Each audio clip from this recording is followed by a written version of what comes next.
ओम नमः शिवाय। ओम नमः शिवाय।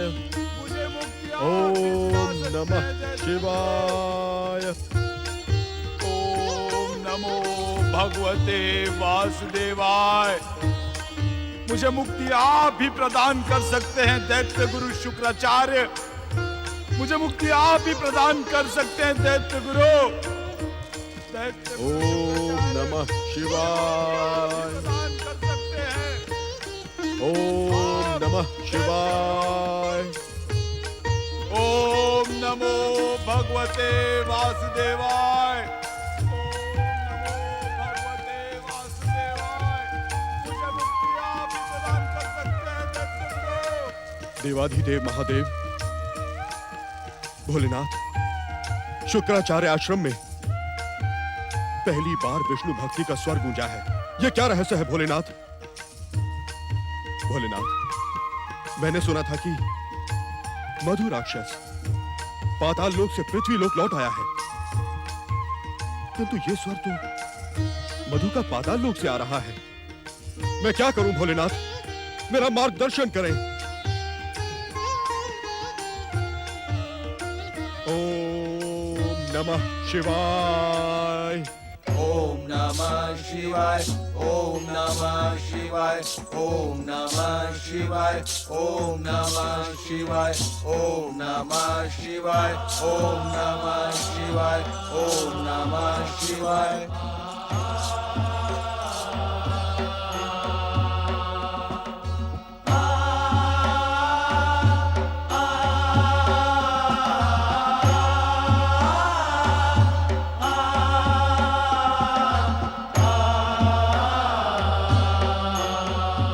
पति परमेश्वराय नमो नमः। मेरी दुविधा का अंत करें भोलेनाथ। आपका ये भक्त निर्णय नहीं कर पा रहा है कि उसे इस समय क्या करना चाहिए। अपनी कृपा प्रदान करें भोलेनाथ। दया करें कृपा निधान। मेरी दुविधा का अंत करें भोलेनाथ। शिव भक्त शुक्राचार्य, आप मधु की पुकार से विचलित न हो। जगदीश्वर श्री हरि विष्णु शीघ्र ही स्वयं उसका उद्धार करेंगे। आपको यह भली भांति ज्ञात है कि हम त्रिदेवों में परस्पर किसी प्रकार का विरोध नहीं है। इसी कारण भागवत एवं विष्णु भक्ति के जो स्वर आपके आश्रम में गूंजते हैं वे हम तक भी पहुंचते हैं। आप अपनी दुविधा से मुक्त हों और पूर्ववत अपने जप तप व्रत में लीन रहें।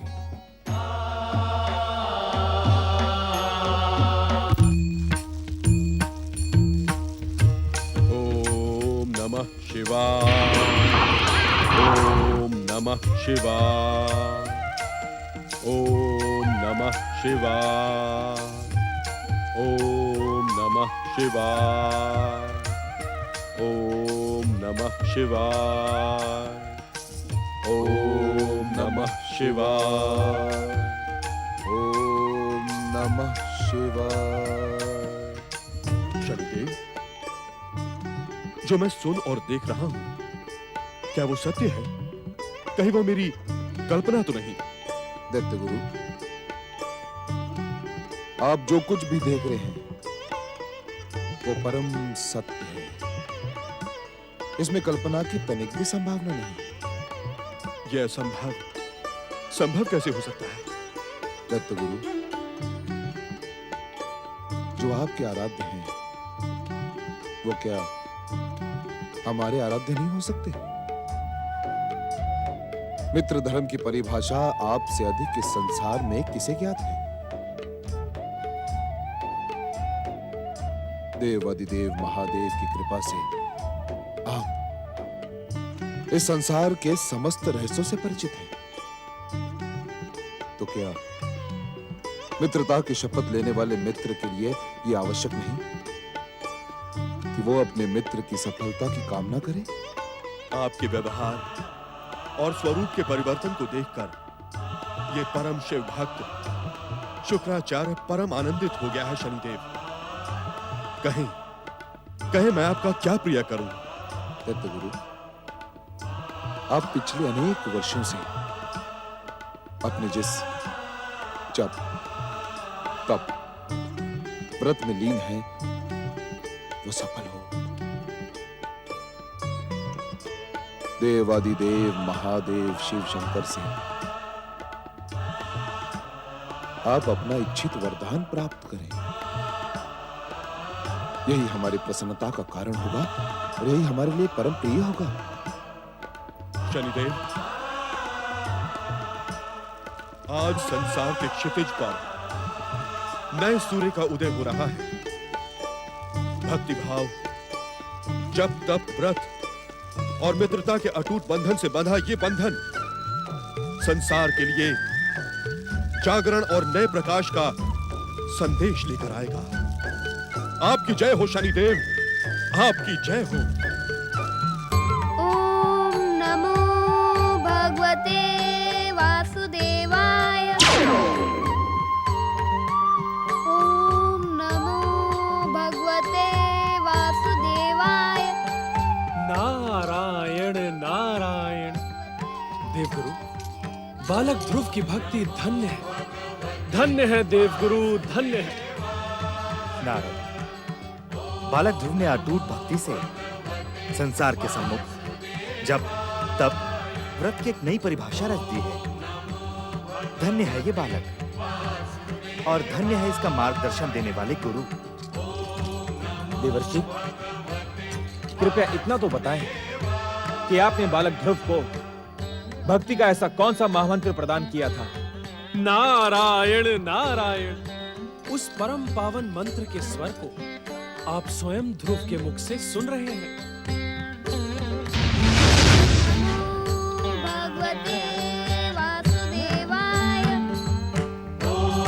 मंगलदेव, ओम नमो भगवते वासुदेवाय के जिस महामंत्र को साधकर ध्रुव जप तप व्रत और साधना के पथ पर अडिग है, उसमें उसका दृढ़ निश्चय, अटूट भक्ति और अदम्य आत्मविश्वास ही प्रमुख है। अर्थात देवर्षि, भक्ति के पथ पर चलने वाले भक्त के भीतर अपनी भक्ति के प्रति दृढ़ निश्चय, अटूट भक्ति और अदम्य आत्मविश्वास नहीं होगा तो भक्त सफल कैसे होगा? नारायण नारायण। बुद्धदेव, क्या आपको ज्ञात है कि एक कोमल अबोध बालक 1 माह तक निरंतर बेर और कैथ खाकर प्रभु आराधना में लीन रहा। दूसरे माह इस बालक ने 6 दिन के अंतर पर सूखे पत्ते और घास खाकर प्रभु आराधना की, भागवत भजन किया।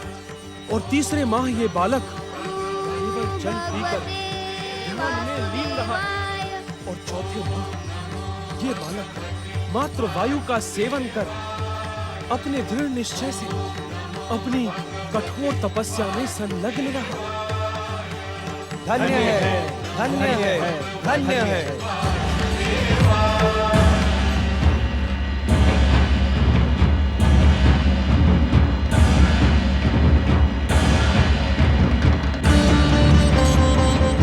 नारायण नारायण। देखें देवगुरु, देखें, इस कोमल अबोध बालक ध्रुव ने अपनी भागवत भक्ति की कठोर परीक्षा देने के लिए प्राणायाम द्वारा अपनी प्राण वायु रोक ली है, अपनी श्वास को स्थिर कर लिया है। नारायण नारायण।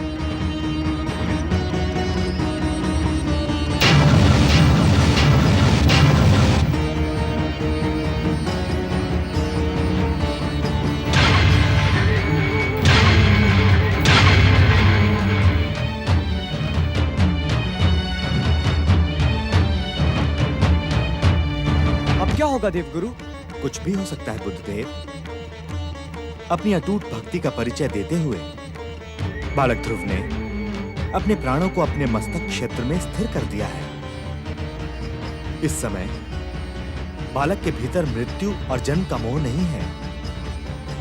यदि इसे शीघ्र परम भागवत जगदीश्वर श्री विष्णु के दर्शन ना हुए और इसकी मनोकामना पूर्ण ना हुई तो अनर्थ हो सकता है। कैसा अनर्थ देवगुरु? चंद्रदेव, ध्रुव अपनी अडिग भक्ति के कारण भक्ति के उस सर्वोच्च शिखर तक जा पहुंचा है जहां वो स्वयं अपनी कुंडलिनी को जागृत करके अपने स्थिर प्राणों द्वारा एक विस्फोट से समस्त ब्रह्मांड में महाप्रलय की भूमिका रचा दे। त्राहिमाम, त्राहिमाम, त्राहिमाम। नारायण नारायण। उद्विग्न न हो ग्रह देवताओं, मुझे ध्रुव की निष्ठा पर पूर्ण विश्वास है। वो ऐसा कोई कार्य नहीं करेगा जिससे संसार के सम्मुख संकट उत्पन्न हो।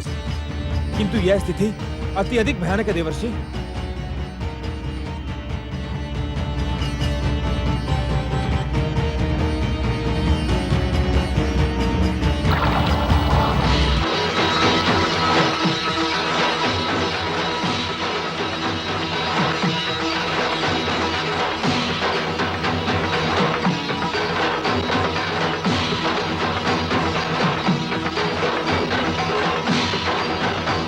जगत पिता जगदीश्वर, हे जगत पालक, हे पालनहार, हे भक्त वत्सल, अपने जगत के प्राणों की रक्षा के लिए दर्शन दे प्रभु, दर्शन दे भक्त वत्सल, प्रकट हो। बालक ध्रुव को उसकी अद्भुत भक्ति का सुफल प्रदान करे। प्रकट हो प्रभु, प्रकट हो। दया करे हैं दया निधान, कृपा करे हैं कृपा निधान। अब ध्रुव की और अधिक परीक्षा ना ले प्रभु। इस अद्भुत बालक की अद्भुत भक्ति को अपनी कृपा प्रदान करे श्री विष्णु।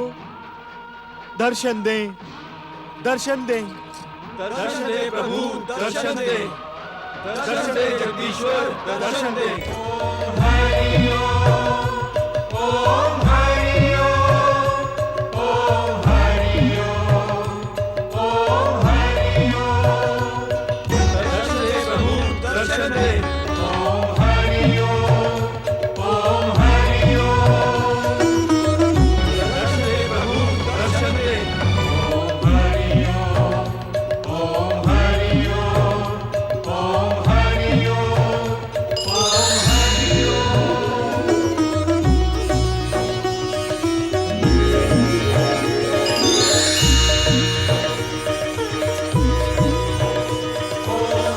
ओम, ओम हरि ओम, ओम हरि ओम, ओम हरि ओम।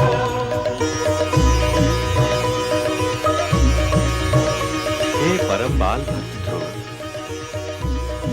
तुम्हारा जब तब व्रत पूर्ण हुआ।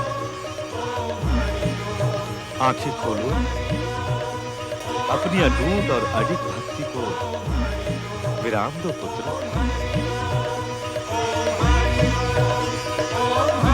वत्स ध्रुव, आज अपने आराध्य को पाकर तुम्हें धन्य नहीं होगी, अपितु तुम्हारे जैसा परम बाल भक्त पाकर हम भी धन्य हो गए।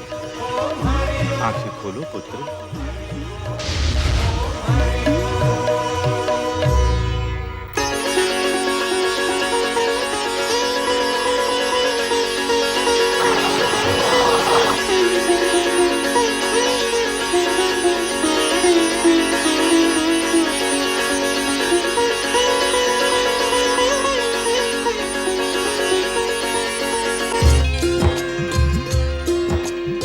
प्रिय ध्रुव, तुम निरंतर जिसकी आराधना और जब तब व्रत में लीन थे, वे हम ही हैं वत्स।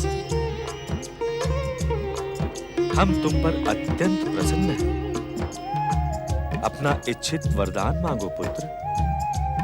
प्रभु जगदीश्वर।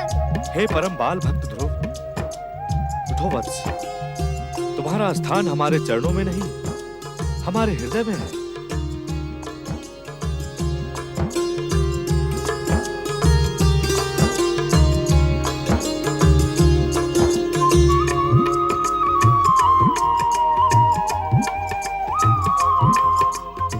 वत्स ध्रुव, तुम्हारी अनुपम भक्ति ने संसार में भक्ति का नया आदर्श स्थापित किया है। इस संसार का भविष्य अपनी भक्ति जब तब व्रत और आराधना के मार्ग पर तुम्हारी प्रेरणा अवश्य प्राप्त करेगा। संकोच न करो बाल भक्त, अपना इच्छित वरदान मांगो। हे पिता जगदीश्वर, वास्तव में यह परम सत्य है कि मैंने वरदान की इच्छा से ही आपको प्रसन्न करने के लिए इतनी कठोर तपस्या प्रारंभ की थी, किंतु इस समय आपकी मनमोहक छवि के दर्शन करके मुझे वरदान की तनिक भी इच्छा नहीं है प्रभु। उत्तम उत्तम उत्तम। प्रभु, यदि आप मुझ पर प्रसन्न हैं, तो मुझ अबोध और अज्ञानी बालक पर ऐसी कृपा करें कि मैं जीवन भर सदा की भक्ति में लीन रहूं। तुम्हारी ये मनोकामना अवश्य पूर्ण होगी बाल भक्त।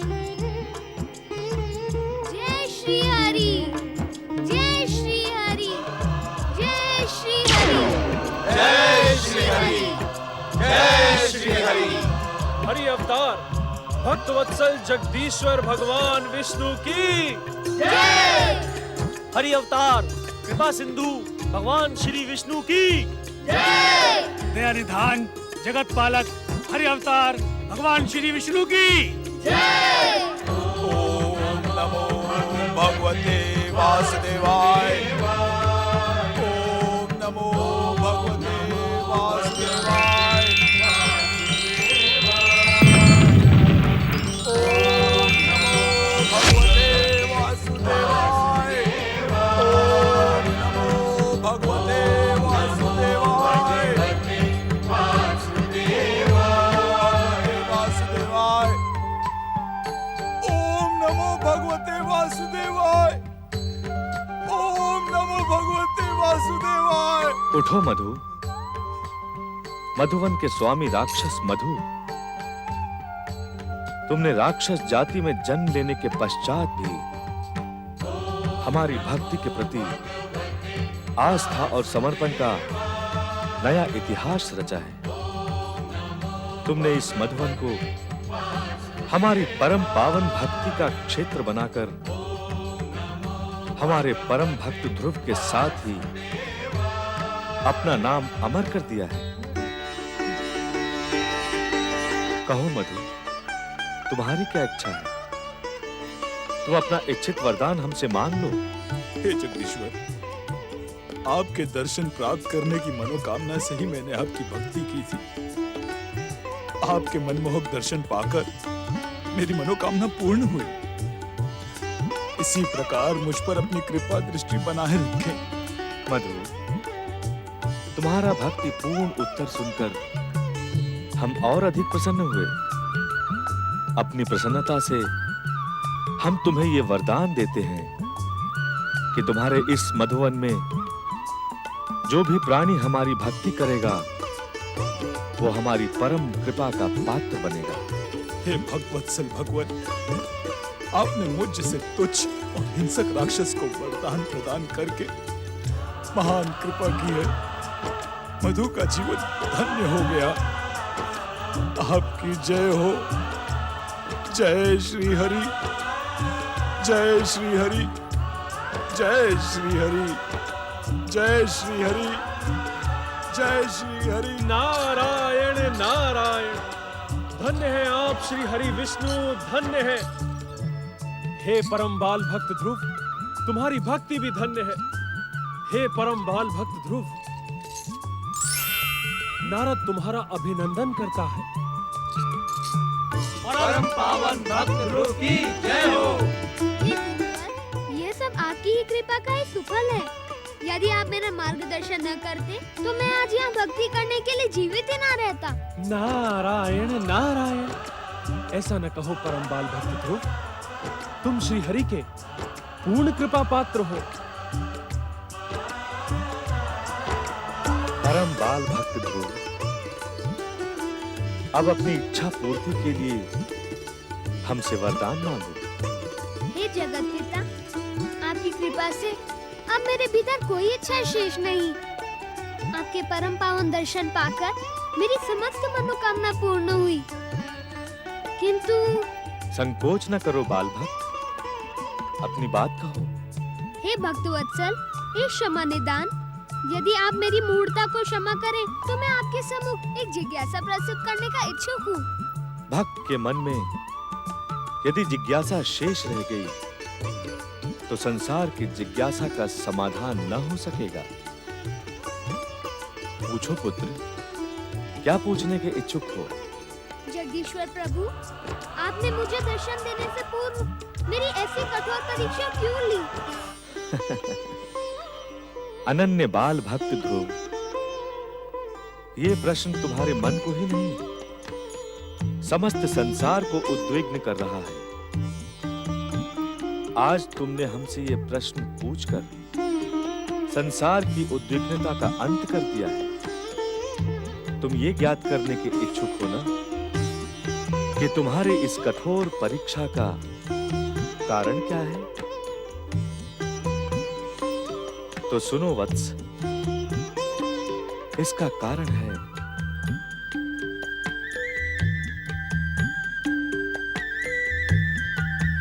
लीजिए पिताश्री।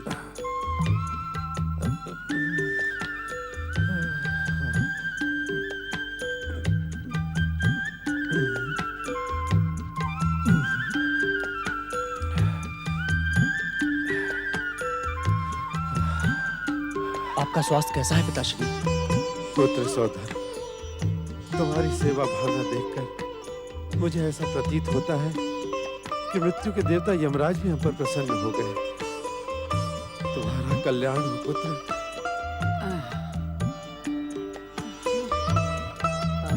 माताश्री लीजिए, लीजिए। माताश्री, आपका चित्त अब कैसा है? पुत्र, श्री हरि से यही प्रार्थना करूंगी कि हर माँ की कोख से तेरे जैसा पुत्र जन्म ले। तेरी सेवा के कारण मेरा चित्त अब अच्छा है।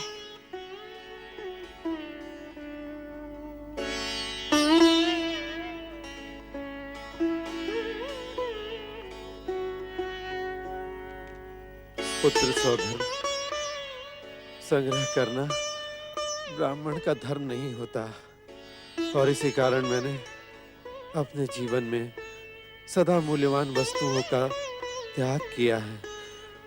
और आज मैं अपनी इस निर्धनता के कारण तुम्हारी इस सेवाओं का उचित पुरस्कार भी नहीं दे सकता। मुझे पुरस्कार की नहीं, आप दोनों के स्वस्थ रहने की तथा आशीर्वाद की कामना है। हमारा आशीर्वाद तो सदा तुम्हारे साथ है पुत्र।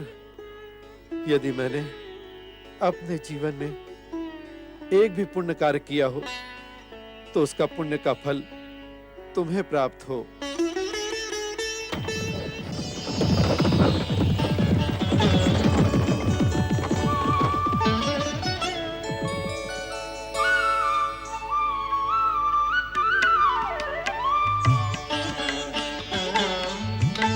प्रिय मित्र सौधर्म, मित्र सौधर्म,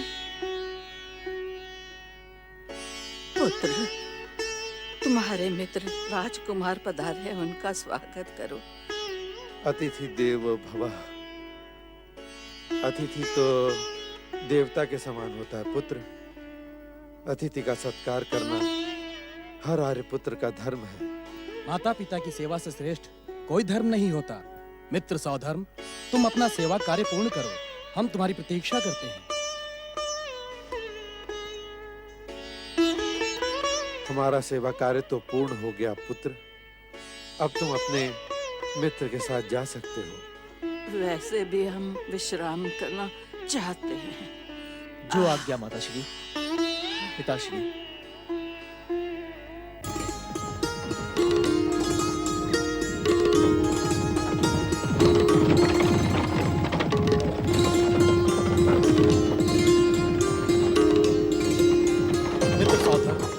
तुम्हारे साथ वन विहार का आनंद में शब्दों में व्यक्त नहीं कर सकता। तुम्हारी मित्रता से मेरा जीवन धन्य हुआ।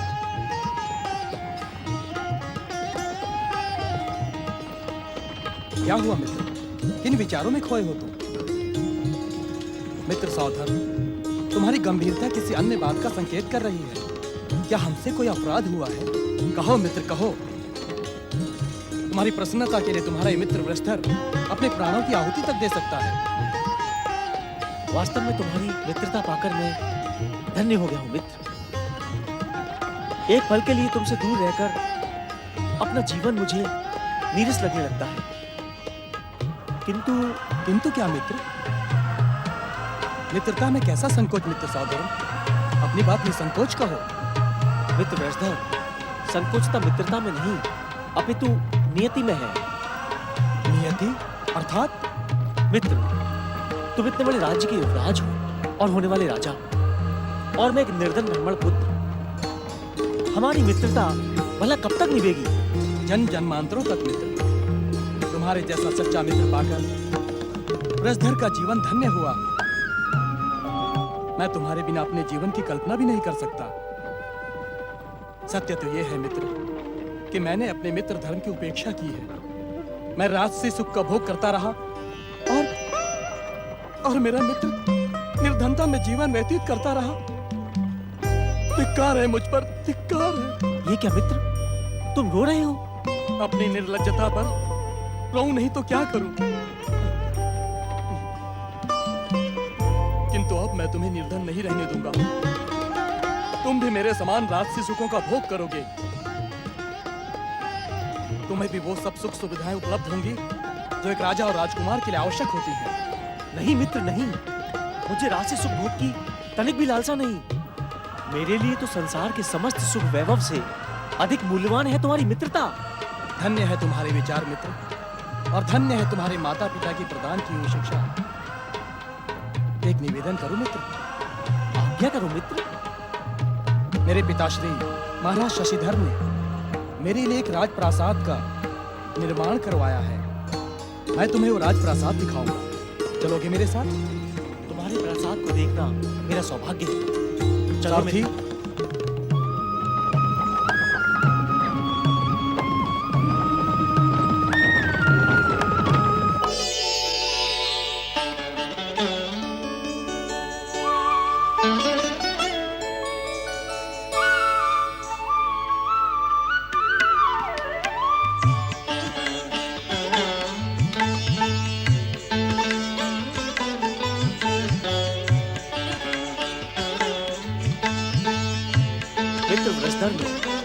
मेरे लिए ऐसा ही सुख और वैभव उपलब्ध कराने को कहा था, परंतु मैं उसका यह प्रस्ताव स्वीकार करके अपने स्वाभिमान और मित्रता को ठेस नहीं पहुंचा सकता। यदि मेरे भाग्य में राज सुख लिखा होता तो क्या मैं एक राजा के पुत्र के रूप में जन्म न लेता? किंतु यह सत्य स्वीकार करने में मुझे तनिक भी दुविधा नहीं कि वृषधर का यह अद्भुत राजप्रासाद हमारी मित्रता के समान मेरे हृदय में बस गया है। मैं इसे कभी भूल नहीं सकता, कभी नहीं। क्या सोच रहे हो मित्र? कैसा लगा हमारा ये राजप्रासाद? सुंदर, अति सुंदर। इतने अद्भुत प्रासाद को मैं कल्पना में भी नहीं बना सकता था।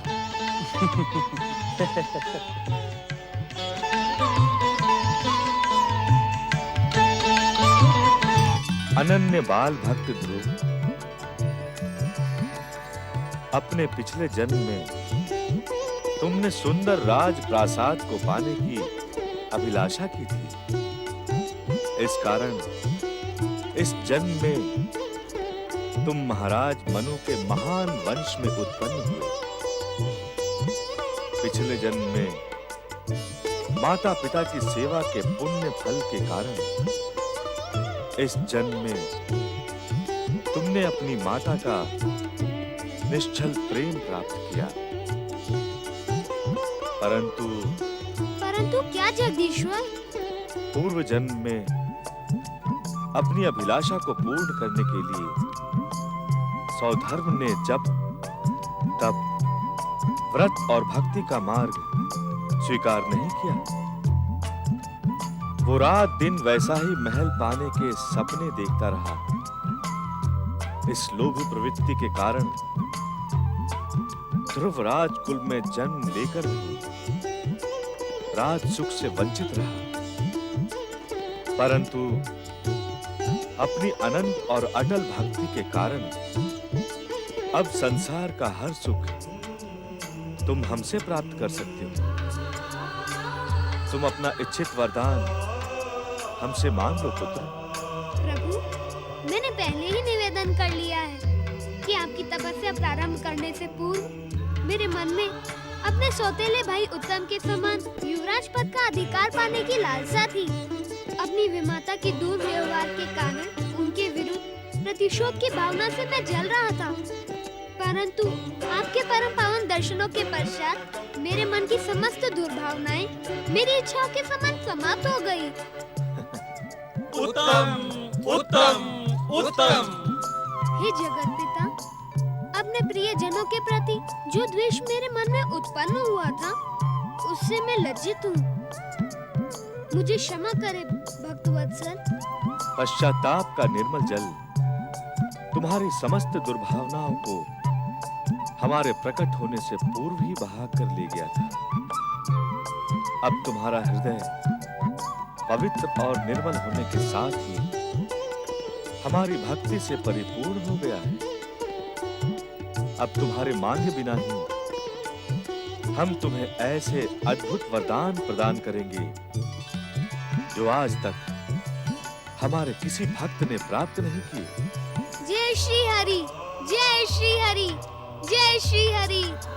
हे अनन्य बाल भक्त ध्रुव, मैं तुम्हें ध्रुव का पद प्रदान करता हूं। आकाश की अनंत ऊंचाइयों पर स्थित वो ध्रुव लोक भी तुम्हें ही प्रदान करता हूं। हे परम बाल भक्त, मेरी इच्छा मात्र से कल्प के पश्चात जब इस संसार का सर्वनाश होगा, तब भी तुम और उत्तर दिशा में स्थित तुम्हारा ध्रुव लोक पूर्ववत स्थित रहेगा। हे पुत्र, तारागण सहित धर्म, अग्नि, कश्यप, शुक्र आदि नक्षत्र एवं सप्त ऋषिगण तुम्हारी और तुम्हारे ध्रुव लोक की क्रिया प्रदक्षिणा करके तुम्हें सम्मानित करते रहेंगे। अवश्य, अवश्य, अवश्य। जय श्री हरि। इसके अतिरिक्त तुम 36,000 वर्षों तक इस पृथ्वी के राज्य का धर्म पूर्वक पालन करोगे। तुम असंख्य यज्ञों के द्वारा मेरा भजन और कीर्तन करोगे। हे कल्प पर्यंत स्थिर रहने वाले ध्रुव, अब अपने माता पिता से भेंट करने के लिए प्रस्थान करो। तुम्हारा कल्याण हो पुत्र।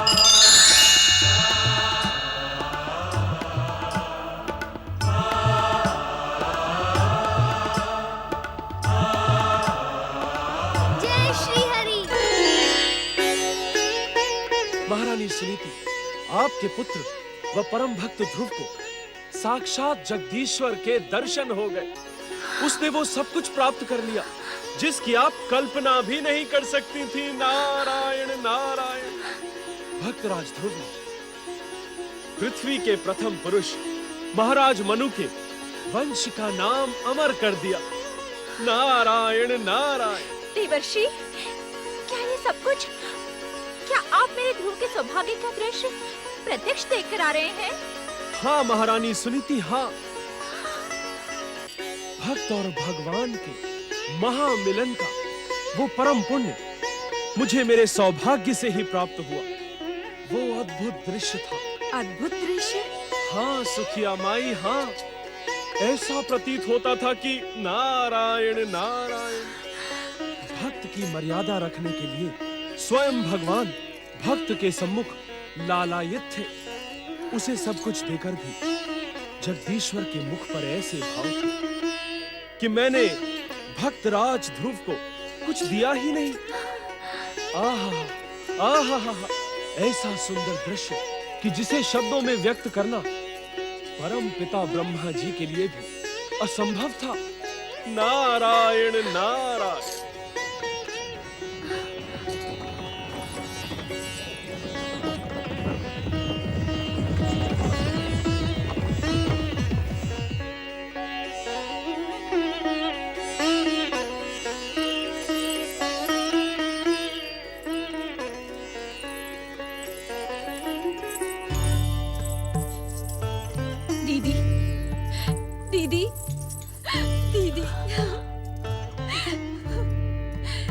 दीदी, मैं आपसे क्षमा मांगने नहीं आई। जो घोर कष्ट, जो भयानक निरादर और अपमान मेरे कारण आपको हुआ है, वह क्षमा के योग्य भी नहीं है। मेरे अपराधों को आप अपनी इच्छा अनुसार दंडित करें।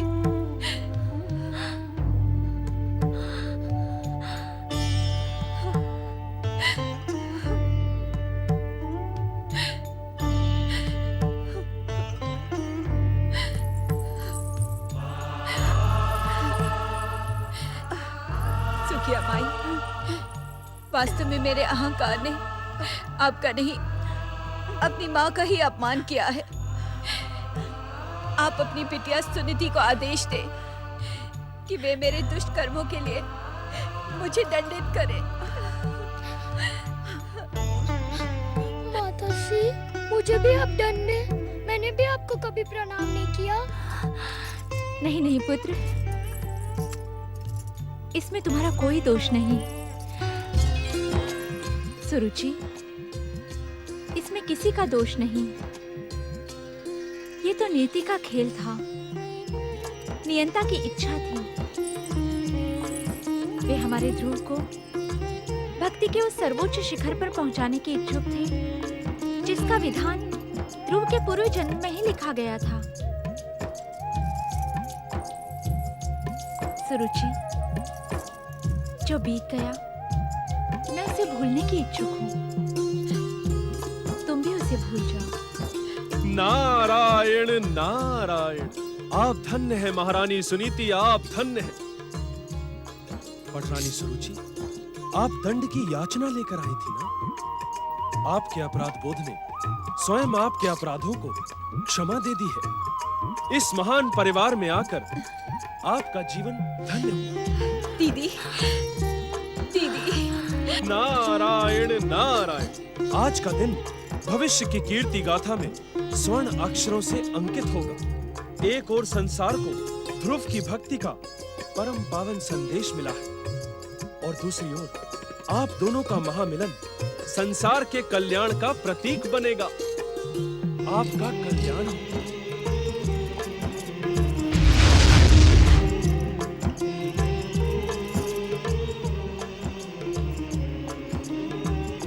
महारानी सुनीति, वास्तव में यह हमारे आराध्य जगदीश्वर भगवान विष्णु की कृपा का ही चमत्कार है।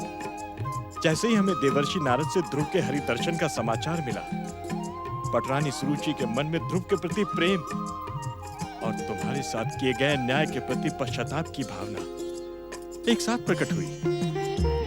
हम सब एक क्षण का विलंब किए बिना तुमसे मिलने चले आए। दीदी, अब हमें ध्रुव के स्वागत में विलंब करना उचित नहीं है। भक्त ध्रुव ने अपनी अमोघ भक्ति से मनोवंशी ही नहीं, संपूर्ण मानव जाति को गौरव प्रदान किया है। चलें दीदी, संसार के गौरव ध्रुव के मार्ग में हम अपने प्रेम के पुष्प बिछा दें। चलें।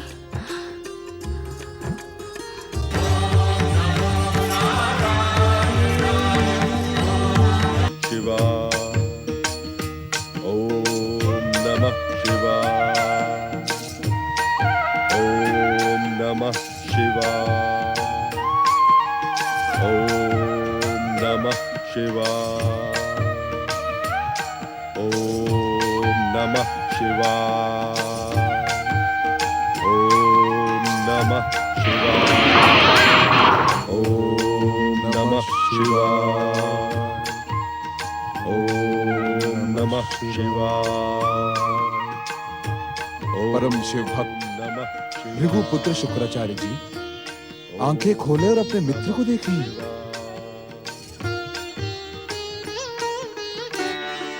ओम नमः शिवाय, ओम नमः शिवाय। सूर्यपुत्र शनिदेव, आपके भीतर यह महान परिवर्तन देखकर हम स्तब्ध हैं। पिछली बार भी आप ओम नमः शिवाय में मेरा साथ देकर बिना बताए चले गए थे। बताएंगे तो ये महान परिवर्तन आप में कैसे आया? ओम नमः शिवाय, ओम नमः शिवाय।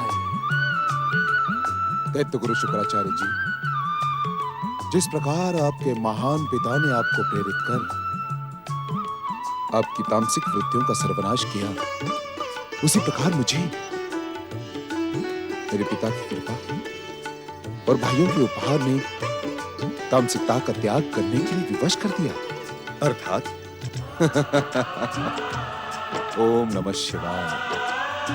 मित्र शुक्राचार्य जी, आपने सदा ही मेरा तामसी और विनाशकारी रूप देखा, इसी कारण आप उसे ही मेरा मूल स्वरूप समझने लगे।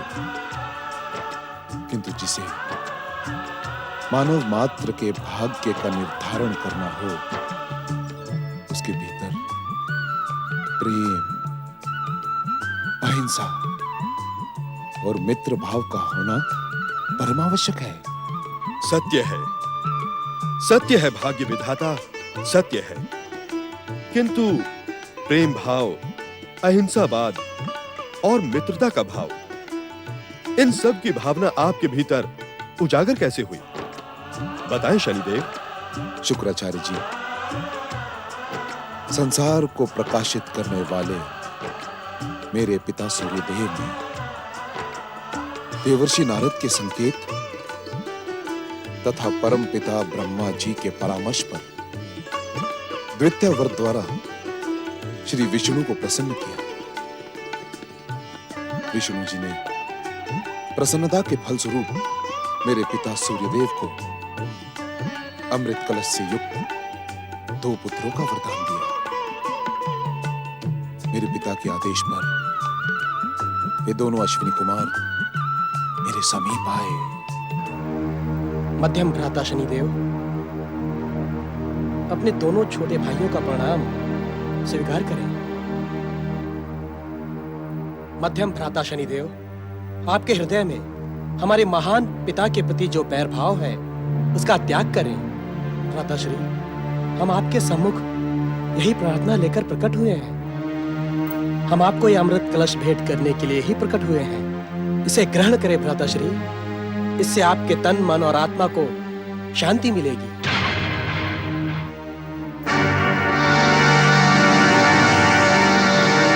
भ्राता श्री, इसे ग्रहण करते ही आपका अमोघ अस्त्र से आहत चरण पूर्ववत स्वस्थ हो जाएगा।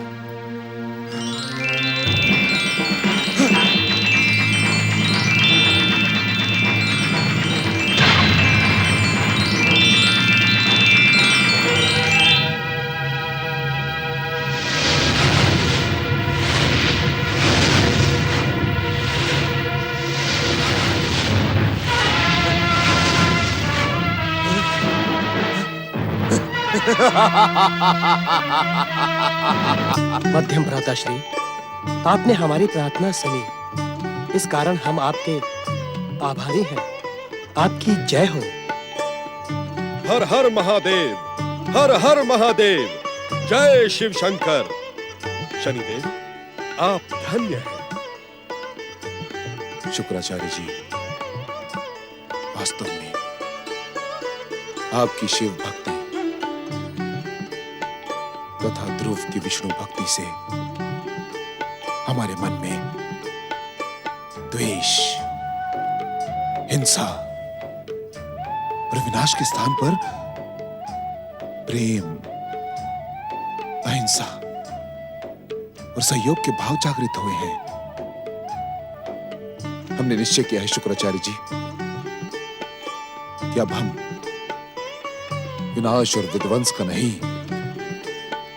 अपितु अपने आराध्यों के मध्य वरदान और कल्याण का मार्ग अपनाएंगे। हाँ शुक्राचार्य जी। सावधान शनिदेव, सावधान दैत्य गुरु शुक्राचार्य। छलिया देवताओं ने विनाशक शक्तियों के संगठन के विरुद्ध षड्यंत्र का भयानक कुचक्र किया है। सावधान, सावधान। दैत्य सेनापति राहु, तुम किस कुचक्र की ओर संकेत कर रहे हो? आज तो प्रसन्नता का अवसर है, जब विध्वंसक शक्तियों के अधिष्ठाता शनिदेव को अमृत पान के कारण अमरता प्राप्त हुई तथा अमोघ के प्रहार से आहत शनिदेव का चरण पूर्ण स्वस्थ हुआ है। हाँ राहु, हाँ, ये देखो। छलिया विष्णु और दुष्ट देवताओं ने ज्ञात होने पर भी कुचक्र को रचा है दैत्य गुरु। भाग्य विधाता शनिदेव का क्रोध विष्णु के संसार में महाप्रलय की भूमिका न रच दे, इसी कारण दुष्ट देवताओं ने इन्हें भाइयों के प्रेम की डोर से बांधने का षड्यंत्र किया है। राहु, तुम्हारे स्वार्थी स्वभाव से हम और संसार भली भांति परिचित हैं, किंतु अब तुम्हारा स्वार्थ चरम सीमा पर पहुंच गया है। तुम्हारे स्वार्थ के कारण तुम्हारे भीतर का विवेक नष्ट हो गया है। तुम किसी के कल्याण और सफलता को अपने स्वार्थ के कारण देख ही नहीं सकते। मेरे बार बार समझाने और सावधान करने के पश्चात भी छलिया विष्णु और दुष्ट देवताओं के षड्यंत्र के चक्कर में आ गए भाग्य विधाता। और अब दैत्य गुरु शुक्राचार्य को भी आपने उनके कर्तव्यों से विमुख कर दिया। दैत्य सेनापति राहु, मुझे मेरा कर्तव्य भली भांति ज्ञात है। दैत्य गुरु, यदि आपको अपने कर्तव्यों का ज्ञान होता तो इस प्रकार दैत्य शत्रु विष्णु की कृपा पर प्रसन्न ना हो रहे होते। राहु, अपने स्वार्थ पर नियंत्रण रखो, अन्यथा यह स्वार्थ तुम्हारा सर्वनाश कर देगा। दैत्य गुरु शुक्राचार्य, दैत्य सेनापति राहु का जितना सर्वनाश होना था वो समुद्र मंथन के पश्चात ही हो गया। अब तो राहु स्वयं ही विष्णु के संसार में सर्वनाश का प्रतीक बन गया है। आप दोनों की शक्तियों के कारण राहु को गर्व था, किंतु यदि आप दोनों भीरुओं की भांति इस संसार को शिव भक्ति और विष्णु भक्ति का संदेश देने में लीन हो जाओगे, तब भी राहु विष्णु के इस संसार में सर्वनाश का बिगुल बजाता रहेगा। दैत्य सेनापति राहु, क्या तुम्हें दैत्यों के आराध्य भगवान शिव के आदेश का स्मरण नहीं, जो उन्होंने दैत्य गुरु शुक्राचार्य को दिया था? मुझे विष्णु के इस संसार में सर्वनाश के अतिरिक्त कुछ भी स्मरण नहीं है। भाग्य विधाता, कहें किस आदेश का स्मरण करवा रहे हैं आप? दैत्य सेनापति राहु, भोलेनाथ ने कहा था कि ये सतयुग का भक्तिमय युग है, इसमें प्रयास करने पर भी विध्वंसक शक्तियों को पराजय के अतिरिक्त और कुछ प्राप्त नहीं होगा। जब विध्वंसक शक्तियों के उत्कर्ष का समय आएगा, तब देव आदिदेव महादेव स्वयं ही हमें प्रेरित करेंगे। तो क्या आप इस बात के इच्छुक हैं भाग्य विधाता कि शुक्राचार्य की भांति हम भी उसी समय की प्रतीक्षा करें और शिव भक्ति में लीन हो जाएं? यदि तुम ऐसा कर पाते राहु, तो तुम्हारा जीवन धन्य हो जाता, धन्य। किंतु जब तक तुम्हारे भीतर स्वार्थ का एकमात्र अंश भी शेष है, तब तक तुम शिव भक्ति में लीन नहीं हो पाओगे राहु, नहीं हो पाओगे। मुझे शिव भक्ति में लीन होने की आवश्यकता भी नहीं। त्रिदेव ब्रह्मा विष्णु महेश ने सदा एक दूसरे के मध्य संधि रखकर दैत्यों, असुरों और राक्षसों का सर्वनाश किया। मैं दैत्य सेनापति राहु उन्हें कदापि क्षमा नहीं कर सकता। दैत्य सेनापति राहु, प्रतिशोध की जिस अग्नि को तुम स्वार्थ की समिधा डालकर उत्तेजित कर रहे हो, उससे किसी और का नहीं, तुम्हारा ही सर्वनाश होगा। भगवान शिव का आदेश मानकर हमें विध्वंसक शक्तियों के उत्कर्ष के उचित अवसर की प्रतीक्षा करनी होगी। दैत्य गुरु शुक्राचार्य, उत्कर्ष के अवसर की प्रतीक्षा करने के लिए क्या आप और भाग्य विधाता शनिदेव पर्याप्त नहीं है? मैं प्रतीक्षा में नहीं, प्रहार में विश्वास करता हूँ। यदि छलिया विष्णु के मोहिनी स्वरूप को देखकर उस दिन मैं भी महाराज बलि और अन्य दैत्यों की भांति अमृत की प्रतीक्षा करता, तो विष्णु का कुचक्र मुझे जीवित ही नहीं रहने देता। तुम्हारे मस्तक कटने की दुर्घटना से हमें पूर्ण सहानुभूति है राहुल। हम समस्त विध्वंसक शक्तियां उस समय तुम्हारे लिए गए निर्णय और चतुराई की सदा ही प्रशंसा करते हैं, किंतु देवादिदेव महादेव शिव शंकर, दैत्य, असुर और राक्षस जाति पर सदा ही कृपालु रहे हैं। उनका आदेश मानकर यदि हम इस समय उचित अवसर की प्रतीक्षा करें तो यह अनुचित नहीं होगा राहुल। आप करें प्रतीक्षा भाग्य विधाता शनिदेव। मैं तो विष्णु के संसार में अपने सर्वनाश के अभियान को निरंतर गति प्रदान करता रहूंगा। भाग्य विधाता शनिदेव, दैत्य गुरु शुक्राचार्य, मैं आपको भक्ति के मार्ग पर जाने नहीं दूंगा। मैं अपनी विध्वंसक, तामसिक और स्वार्थी शक्ति से आपके सात्विक मार्ग में भयानक बाधाएं उत्पन्न कर दूंगा। सावधान! भाग्य विधाता शनिदेव, आपका ये परिवर्तित रूप न केवल मुझे प्रिय है, अपितु यह रूप हमारी मित्रता के अनुकूल है। आप स्वार्थी राहु के बहकावे में आकर उत्तेजित न हो, क्रोध का त्याग कर दें।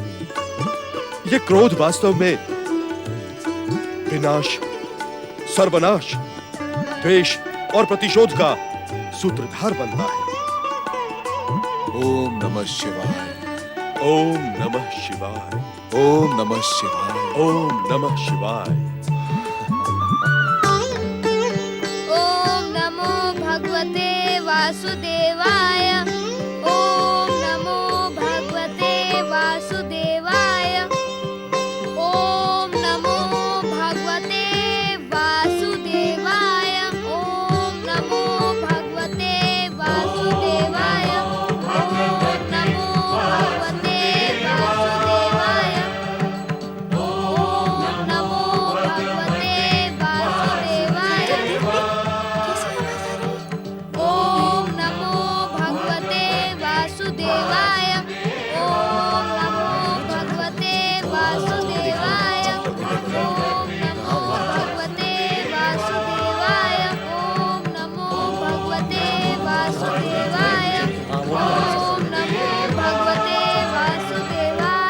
ओम नमो भगवते वासुदेवाय। ओम नमो भगवते वासुदेवाय।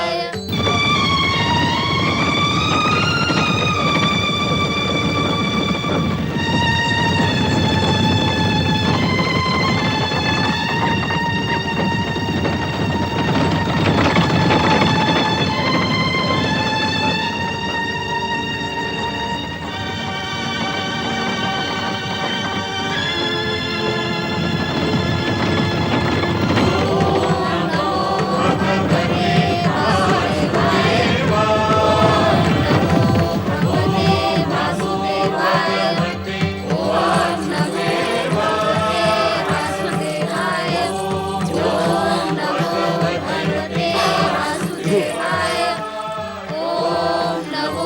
भगवते वासुदेवाय।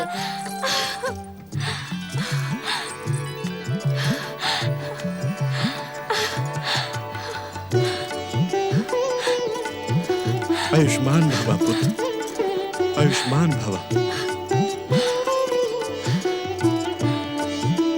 माता सुरुचि, यदि आपके सम्मान में मुझसे कोई अपराध हो गया हो तो मुझे क्षमा कर दें।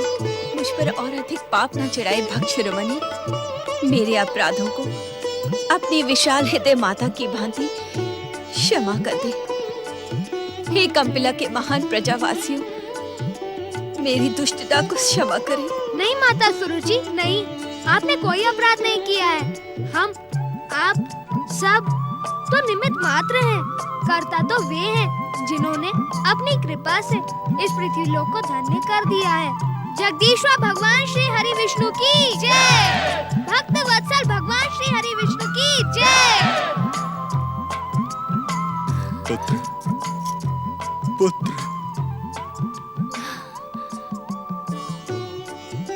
हे भक्त शिरोमणि ध्रुव, हे महाभागवत, तुम्हें हमारे कारण बहुत कष्ट पहुंचा। हमें क्षमा कर दो पुत्र।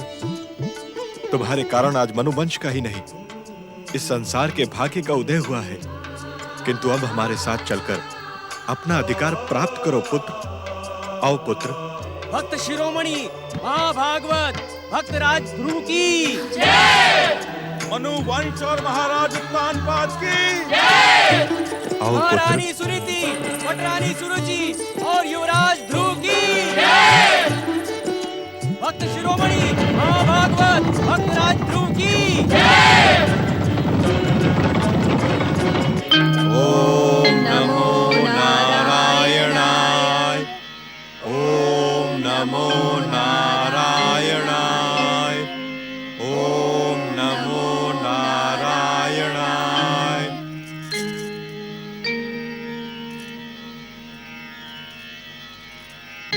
हे मनुकुल के आराध्य जगदीश्वर भगवान श्री विष्णु, आपकी परम कृपा के कारण मेरे परिवार पर आया भयानक संकट न केवल टल गया, अपितु हमारे पुत्र ध्रुव को अपनी अमोघ भक्ति प्रदान करके आपने न केवल हमारे कुल को अपितु इस पृथ्वी लोक को भी धन्य कर दिया। आपकी जय हो श्री विष्णु, आपकी कोटि कोटि जय हो। जय हो, जय हो, जय हो, जय हो।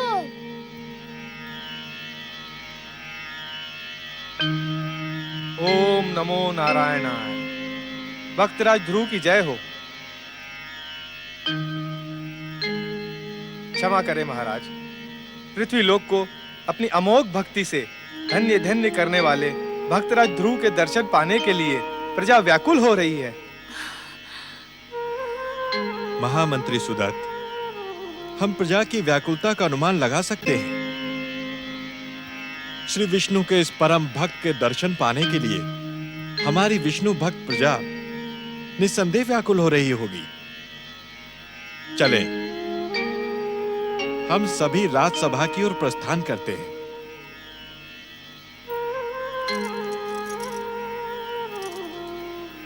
आइए।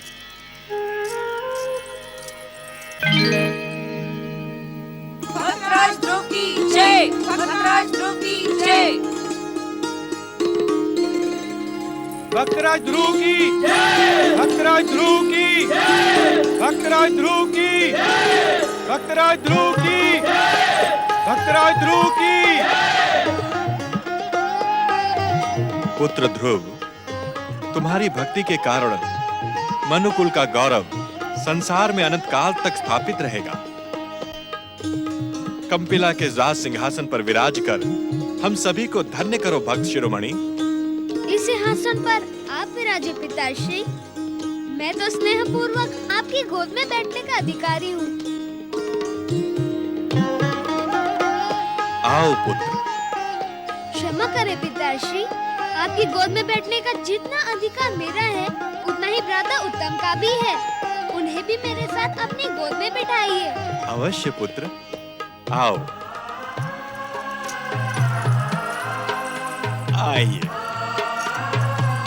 आप भी आइए। कंपिला सम्राट विष्णु भक्त महाराज उत्तानपाद की जय। वरदानी राजकुमार ध्रुव और युवराज उत्तम की जय। क्या कंपिला की राजसभा में मैं अपनी एक प्रार्थना प्रस्तुत कर सकती हूँ? अवश्य। कंपिला के वासियों, जिसने अपनी भक्ति से संपूर्ण पृथ्वी को धन्य धन्य कर दिया हो, जिस देवी आत्मा के दर्शन मात्र से हम सबके पुण्य उदय हुए हो, आज इस शुभ अवसर पर उसे जन्म देने वाली माँ की जय जयकार नहीं करेंगे? बोलो कंपिला देश की पटरानी सुनीति और कंपिला देश के युवराज ध्रुव की जय। कंपिला वासियों, कंपिला की पटरानी तो सुरुचि ही रहेंगी। नहीं दीदी नहीं, मैं पटरानी पद के योग्य नहीं हूँ। मुझे अपनी चरण सेवा का अवसर देकर धन्य करे और पटरानी पद स्वीकार करे। पटरानी पद के योग्य तो आप ही हैं महारानी सुनीति। कृपया आप इस पद को अस्वीकार न करें। हमारी पटरानी आप ही हैं महारानी सुनीति। क्षमा करें महाराज, प्रजा की इच्छा का सम्मान करते हुए अब आप इस विषय का निर्णय करें कि कंपिला की पटरानी कौन है। महाराज, यदि आप आज्ञा दे तो आपके निर्णय के पूर्व मैं प्रजा से कुछ निवेदन करने की इच्छुक हूँ। अवश्य। कंपिला वासियों, मुझे आपकी भावनाओं का भली भांति ज्ञात है, किंतु पटरानी पद स्वीकार करके मेरा वचन मिथ्या हो जाएगा। मुझे पूर्ण विश्वास है कि कंपिला की भागवत भक्त प्रजा मेरा वचन किसी भी मूल्य पर मिथ्या नहीं होने देगी। कंपिला की पटरानी सुरुचि ही रहेगी। नहीं दीदी नहीं, मैं ये पटरानी पद कदापि स्वीकार नहीं कर सकती।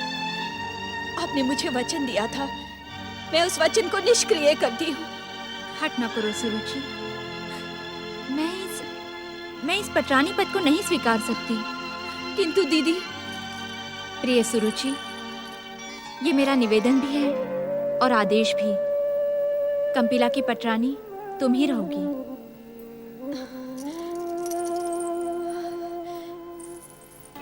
क्षमा करें महाराज, क्या ये संभव नहीं कि पटरानी मेरे साथ ही साथ दीदी सुनीति भी हो?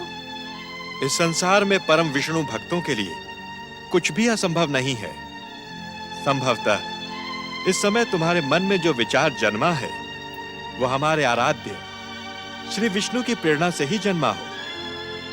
हम तुम्हारे विचार का स्वागत करते हुए ये घोषणा करते हैं कि आज से कंपिला की एक नहीं 2 पटरानियां होंगी। कंपिला देश की पटरानी सुनीति और पटरानी सुरुचि की जय। महाराज, दीदी सुनीति के आदेश के कारण मुझे पटरानी पद स्वीकार करना पड़ा, किंतु अब आप भक्तराज ध्रुव को अपना युवराज घोषित करें। आयु में उत्तम से बड़े होने के कारण भक्तराज ध्रुव युवराज पद के सच्चे अधिकारी हैं। क्षमा करें पिताश्री, जिस प्रकार कंपिला की 2 पटरानियां हैं, क्या उसी प्रकार 2 युवराज नहीं हो सकते? आप घोषणा करें पिताश्री कि हम दोनों ही आपके युवराज और उत्तराधिकारी हैं। तुम धन्य हो ध्रुव। कंपिला का युवराज उत्तम ही रहेगा, किंतु क्या महाराज? कंपिला के प्रजावासियों, बालक ध्रुव ने छोटी सी आयु में सृष्टि के पालन करता जगदीश्वर भगवान श्री विष्णु की परम कृपा एवं वरदान प्राप्त करके स्वयं को कंपिला राज सिंहासन का सच्चा अधिकारी सिद्ध कर दिया है। इस कारण हम ये घोषणा करते हैं कि कंपिला का राज सिंहासन ध्रुव को प्रदान कर हम अब वानप्रस्थ आश्रम स्वीकार करेंगे। नहीं पिताश्री नहीं, ऐसा कठोर निर्णय ना ले।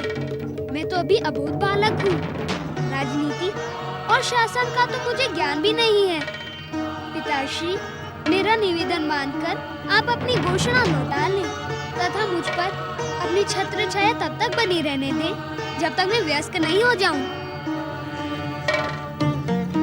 यदि आपने इस समय वानप्रस्थ ग्रहण करने का निर्णय किया तो मैं एक बार पुनः अपने पिता की छत्र छाया से वंचित हो जाऊंगा। आप ये निर्णय लौटा लें पिताश्री। क्षमा करें महाराज, युवराज ध्रुव का प्रस्ताव न्याय संगत है। इस समय कंपिला को आपकी अत्यधिक आवश्यकता है और उससे अधिक आपके प्रेम और छत्र छाया की आवश्यकता है युवराज ध्रुव को, जिसे जन्म से ही आपका संरक्षण प्राप्त न हो सका। महाराज, आप भक्तराज ध्रुव के प्रस्ताव का सम्मान करें। भक्तराज ध्रुव का प्रस्ताव उचित है महाराज, प्रजा की इच्छा का सम्मान करना राजा का परम पावन कर्तव्य होता है। हमें ज्ञात है कंपिला वासियों कि हमारा निर्णय नीति के विरुद्ध नहीं है, किंतु मैं भक्तराज ध्रुव के प्रस्ताव को अस्वीकार नहीं कर सकता। नियति और होनी के सन्मुख हम सब विवश हैं। इसी नियति और होनी के कारण हमारा पुत्र इतने वर्षों तक हमसे दूर रहा। मैं उसकी भावनाओं का आदर करते हुए और उससे पिता का प्रेम प्रदान करने के उद्देश्य से अपना निर्णय लौटाता हूं। महाराज उत्तानपाद, युवराज ध्रुव और युवराज उत्तम की, पटरानी सुनीति और पटरानी सुरुचि की जय जयकार से कंपिला राज्य गूंज उठा। महाराज उत्तानपाद ने भक्त शिरोमणि ध्रुव का प्रस्ताव स्वीकार कर लिया। उधर पृथ्वीवासियों पर कृपा करने पधारी देवी यमुना ने अपने प्रिय भाई यमलोक के स्वामी सूर्य पुत्र यमराज को पुकारते हुए कहा, यमलोक के स्वामी भैया यम, आपकी प्रिय बहन यमुना आपके दर्शनों के लिए आतुर है। कृपा करके मुझे अपने दर्शनों से कृतार्थ करें भैया यम। मैं लंबे समय से आपकी प्रतीक्षा कर रही हूँ भैया। मेरी पुकार सुने यम भैया, मेरी पुकार का उत्तर दे यम भैया।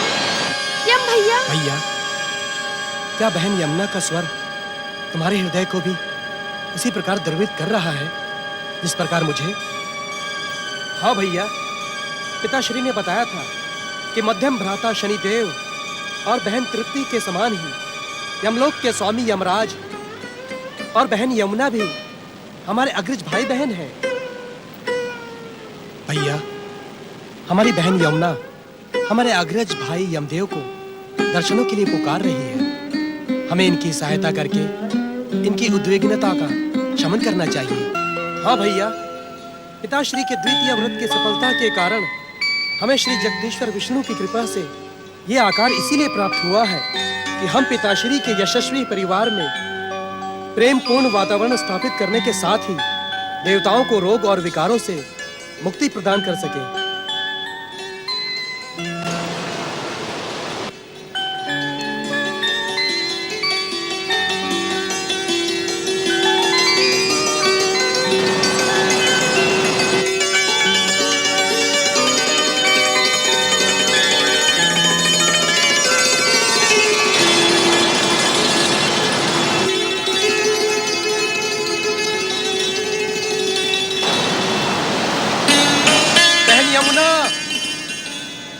हम आपके अनुज दोनों अश्वनी कुमार आपकी करुण पुकार से द्रवित हैं।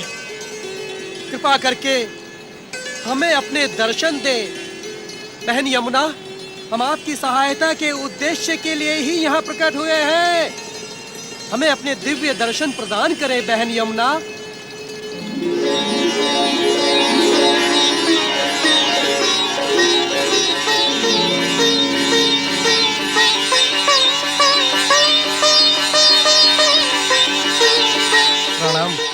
कौन हो तुम दोनों? हम आपके छोटे भाई अश्वनी कुमार हैं। अश्वनी कुमार? मेरे छोटे भाई? तब तो तुम्हारी माता भी मेरी माता संज्ञा होंगी। अर्थात तुम दोनों मेरी माता संज्ञा के पुत्र नहीं हो। तो फिर स्वयं को मेरा भाई बताने का दुस्साहस क्यों कर रहे हो? मुझे भ्रमित करने के पीछे तुम्हारा क्या उद्देश्य है? सत्य कहो, अन्यथा अपनी शक्ति से मैं तुम्हारी माया का क्षण भर में सर्वनाश कर दूंगी।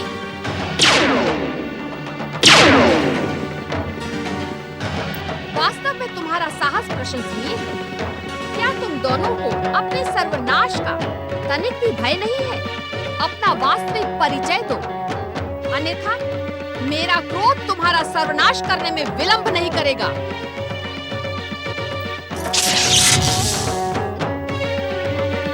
क्या तुम दोनों आपको मृत्यु ही प्रिय है? क्या तुम दोनों मेरे अग्रज भाई यमदेव का निवाला बनने के उद्देश्य से ही मेरे समीप आए हो? क्षमा करे बहन यमुना, यदि निर्धारित कर्तव्य के मार्ग पर हमें आपके प्रहार से मृत्यु भी प्राप्त होती है तो वो भी हमारा सौभाग्य होगा। किस कर्तव्य की दुहाई दे रहे हो तुम? जगदीश्वर भगवान विष्णु की कृपा से आप स्वयं दिव्य शक्ति संपन्न हैं। इच्छा मात्र से आप हमारे कर्तव्यों का परिचय प्राप्त कर सकती हैं। अवश्य, किंतु क्रोधवश इस समय मैं तुम्हारा परिचय तुम्ही से ज्ञात करने की इच्छुक हूँ। इस सत्य को मैं अस्वीकार नहीं कर सकती कि तुम पर अस्त्र उठाने के पश्चात भी मेरे मन में तुम्हारे लिए प्रेम और करुणा का उदय हो रहा है। ऐसा प्रतीत होता है जैसे तुम दोनों हमारे निकट संबंधी हो। इसलिए शीघ्र अपना परिचय दो। बहन यमुना, हरि कृपा से हमारे महान पिताश्री इस संपूर्ण संसार को अपने सात्विक तेज से प्रकाशित करते हैं, किंतु नियतिवश इस संपूर्ण संसार को प्रकाशित करने वाला हमारे कुल अपने ही भीतर के द्वेष, प्रतिशोध, स्वार्थ और ईर्ष्या के महा अंधकार में डूबा रहा। जगदीश्वर भगवान श्री हरि के अंशावतार हमारे महान पिताश्री गृहपति सूर्य देव अपने परिवार के इस निवेदन से खिन्न और दुखी थे। परिवार की शांति और प्रेम पूर्ण वातावरण की स्थापना के लिए हमारे महान पिताश्री ने द्वितीय व्रत द्वारा जगदीश्वर श्री हरि को प्रसन्न किया। श्री हरि की प्रसन्नता के कारण ही पिताश्री की दोनों भुजाओं से हम दोनों भाइयों ने आकार प्राप्त किया। बहन यमुना, ये तो परम सत्य है कि हम दोनों ने किसी माता के उदर से नहीं, पिताश्री की तप शक्ति और श्री हरि कृपा से जन्म लिया है। किंतु हम दोनों आप अग्रज भाई बहनों के स्नेह के पात्र अवश्य हैं। पिताश्री की आज्ञा पर हम दोनों ने पिताश्री के घोर शत्रु बन चुके शनिदेव की शत्रुता का अंत करने का प्रयास किया। बहन यमुना, आज हम आपसे भी यही निवेदन करने के उद्देश्य से यहाँ प्रकट हुए हैं कि आप हमें अपने छोटे भाइयों के समान स्नेह प्रदान करें।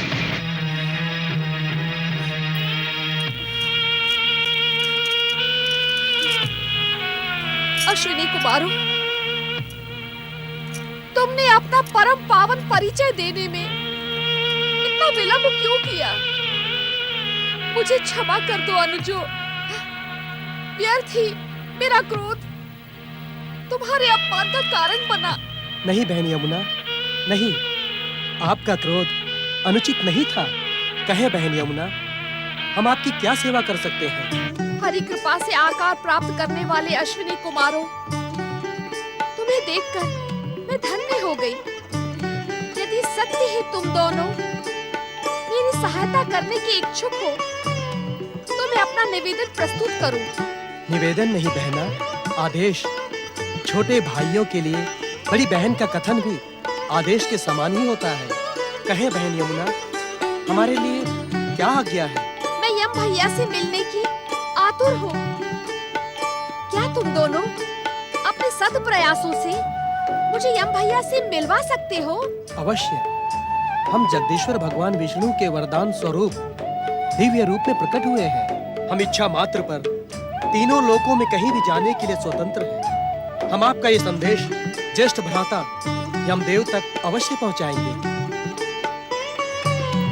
सलाम।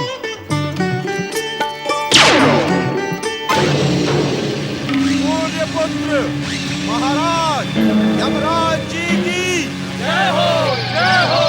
सूर्यपुत्र महाराज यमराज जी की जय हो, जय हो।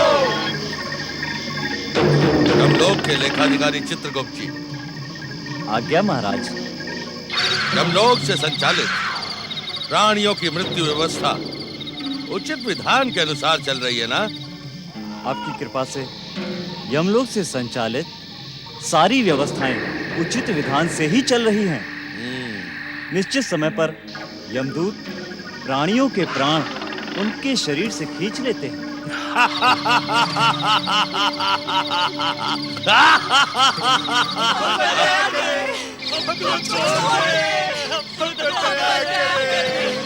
हमें हमारे प्रियजनों के पास जाने दीजिए। हमारे दया की पुकार करती हुई मृत प्राणियों की आत्माओं को हमारे सामने उपस्थित किया जाए। जो आज्ञा महाराज।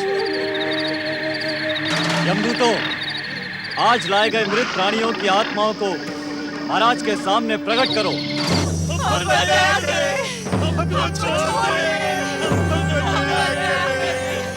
हमें हमारे प्रियजनों के पास जाने में, हमारे प्राणों को पूरे मृत शरीर में डालो। शांत रहो मूर्खों। क्या तुम संसार के काल चक्र और यम नियमों से परिचित नहीं हो?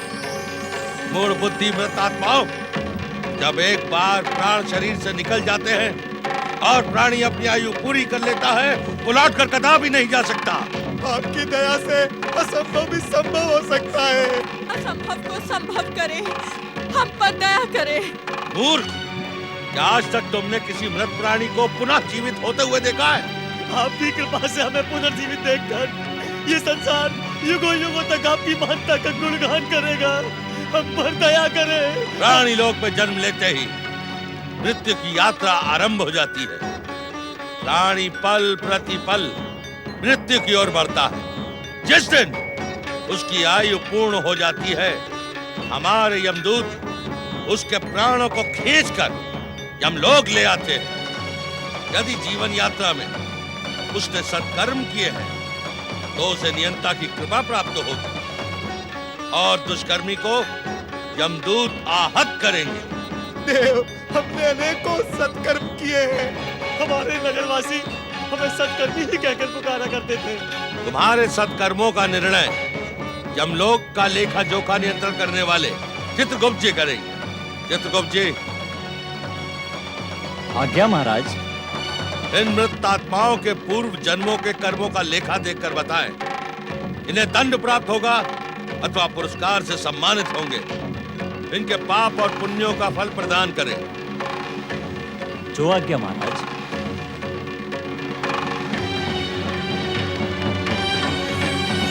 हम पे दया करो, हम पे दया करो। देखते क्या हो गया तुमको? घोड़े लगाकर इन मूर्खों को शांत करो।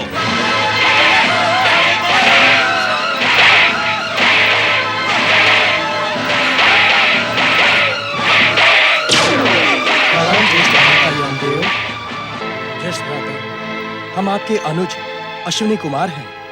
हमारे पिताश्री के जब तब व्रत के कारण श्री हरि विष्णु ने प्रसन्न होकर हमारे पिताश्री सूर्य देव के शरीर से ही उत्पन्न किया है। ज्येष्ठ भ्राता, इस समय हम आपको संसार का सबसे अधिक श्रेष्ठ पदार्थ भेंट करने के उद्देश्य से यमलोक में प्रकट हुए हैं। इसे ग्रहण करें भ्राताश्री। ज्येष्ठ भ्राताश्री, जगदीश्वर भगवान विष्णु की कृपा और पिताश्री सूर्य देव की आज्ञा से इस अमृत पर आपका पूर्ण अधिकार है। मन में उठते संदेह का त्याग कर आप निसंकोच इस अमृत को ग्रहण करें। इस अमृत पान का सुपरिणाम शीघ्र ही आपके सम्मुख आ जाएगा।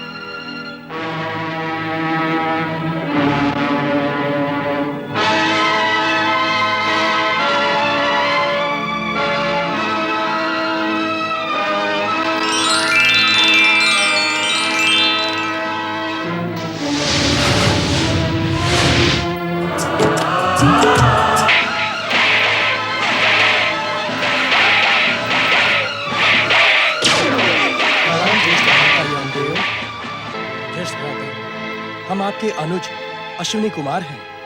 हमारे पिताश्री के जब तब व्रत के कारण श्री हरि विष्णु ने प्रसन्न होकर हमारे पिताश्री सूर्य देव के शरीर से ही उत्पन्न किया है। ज्येष्ठ भ्राता, इस समय हम आपको संसार का सबसे अधिक श्रेष्ठ पदार्थ भेंट करने के उद्देश्य से यमलोक में प्रकट हुए हैं। इसे ग्रहण करें भ्राताश्री। ज्येष्ठ भ्राताश्री, जगदीश्वर भगवान विष्णु की कृपा और पिताश्री सूर्य देव की आज्ञा से इस अमृत पर आपका पूर्ण अधिकार है। मन में उठते संदेह का त्याग कर आप निसंकोच इस अमृत को ग्रहण करें। इस अमृत पान का सुपरिणाम शीघ्र ही आपके सम्मुख आ जाएगा।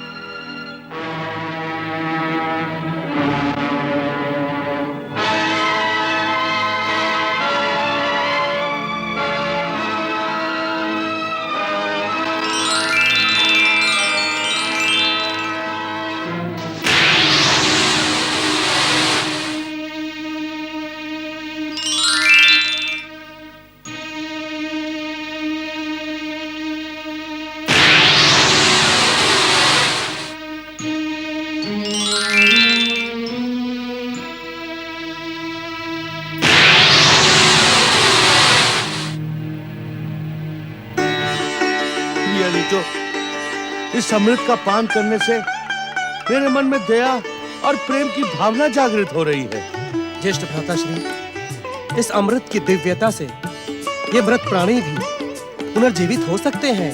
हमें भी दीजिए, हमें भी जीवित करें, हमें भी जीवित करें। ज्येष्ठ भ्राताश्री, हम आपकी न्याय व्यवस्था में हस्तक्षेप करने के इच्छुक नहीं हैं। आपकी आज्ञा और इच्छा के बिना अमृत इन मृत प्राणियों की आत्माओं को प्राप्त नहीं हो सकता।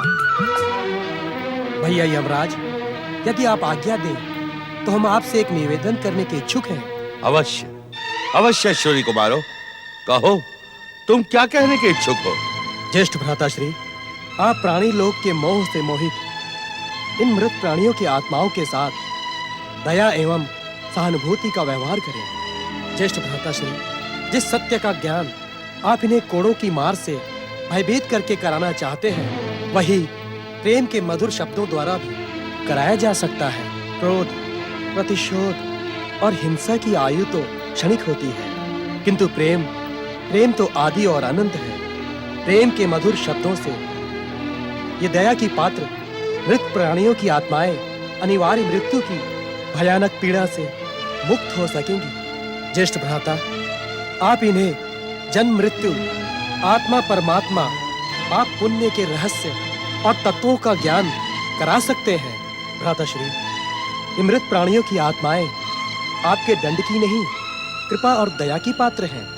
तुम दोनों का कथन पूर्ण सत्य है, किंतु हमारे कथन पर संदेह न करें ज्येष्ठ भ्राता। यदि आप इन मृत प्राणियों की आत्माओं से प्रेम पूर्ण व्यवहार करेंगे तो प्राणी लोक में सत्कर्मों का उदय होगा। यमलोक के व्यवहार की सुगंध से प्राणी लोक का प्राणी सत्कर्मों और जप तप व्रत की ओर प्रेरित होगा। महाराज, इन मृत आत्माओं ने दुष्कर्म कम, सत्कर्म अधिक किए। मृत आत्माओं, संसार की न्याय व्यवस्था के कारण हमें शरीर से प्राणों को निकालने का कठोर कार्य करना पड़ता है, किंतु आप दुखी ना हो। पूर्व कर्मों के अनुसार आपको यहाँ न्याय प्राप्त होगा। यमराज जी की जय हो। आपने जो सत्कर्म किए हैं, आपको उसके सुख की प्राप्ति होगी, और जो दुष्कर्म किए हैं, उसकी पीड़ा आपको भुगतनी पड़ेगी, जो भविष्य के जन्मों में आपको सत्कर्म करने के लिए प्रेरित करेगी। यमराज जी की जय हो। अनुज अश्विनी कुमारों, मैं तुम दोनों पर बहुत प्रसन्न हूँ। कहो, मैं तुम्हारा क्या प्रिय करूं? ज्येष्ठ भ्राताश्री, यदि सत्य ही आप हम पर प्रसन्न हैं, तो शीघ्र ही हमारी बहन देवी यमुना को अपने दर्शनों से धन्य करें। हाँ भ्राताश्री, बहन यमुना आपके दर्शनों के लिए आतुर है। बहन यमुना का संदेश सुनाकर तुम दोनों ने मेरे हृदय को आनंद से और भर दिया है। तुम दोनों का कल्याण हो। चित्रगुप्त जी, आज्ञा स्वामी। मेरे लौटने तक यम नियमों का नियम पूर्वक पालन कीजिएगा। मैं बहन यमुना से भेंट कर शीघ्र ही हम लोग लौटूंगा। मिलने की आतुर हूँ। क्या अश्विनी कुमारों ने यम भैया तक मेरा संदेश नहीं पहुँचाया? क्या अश्विनी कुमारों की दिव्य शक्ति यमलोक तक पहुँचने में सक्षम नहीं हुई? क्या भैया यम मेरा संदेश सुनकर भी मुझे दर्शन देने के इच्छुक नहीं है?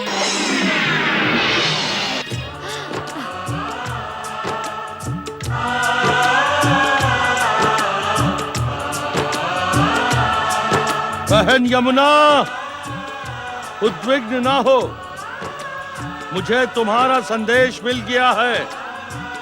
मैं यमलोक की एक समस्या सुलझाकर शीघ्र ही तुम्हारे समीप लौट कर आऊंगा।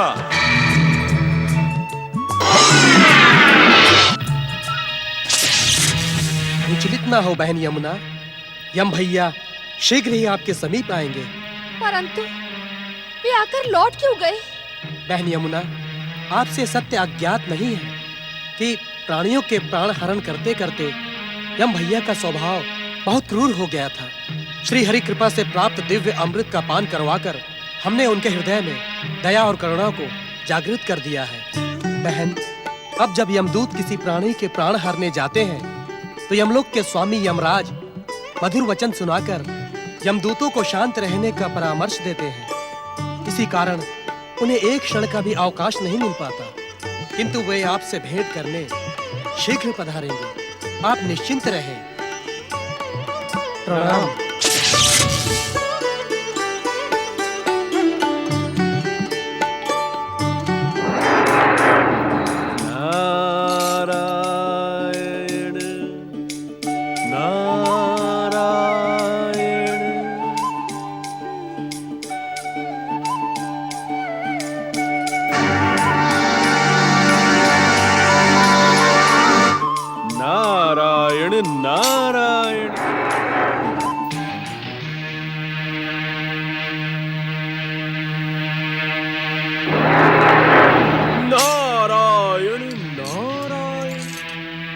अट्टहास का स्वर बिना बात को संसार में गूंजता रहता है, वो आज इस प्रकार निराश, शांत और उदास क्यों है? नारायण नारायण। जगदीश्वर भगवान विष्णु के इच्छा संसार में शनिदेव के पनौती के नाम से प्रसिद्ध ढैया और साढ़े साथी तुम्हारी उदासी का रहस्य जानने को नारद का जिज्ञासु मन विचलित हो रहा है। शनिदेव के अनुचरों, अपनी उदासी का कारण तो मुझे बताओ। शनि भक्तों, क्या तुमने भाग्य विधाता शनिदेव को प्रसन्न करने के लिए मौन व्रत धारण कर लिया है? तुम मेरी बात का उत्तर क्यों नहीं देते? नारायण नारायण। ढैया, साढ़े साथी, मेरी बात का उत्तर तो दो। भक्तराज नारद जी, शनिदेव की पनौती के रूप में विख्यात ढैया और साढ़े साथी को मौन देखकर आप चकित न हो।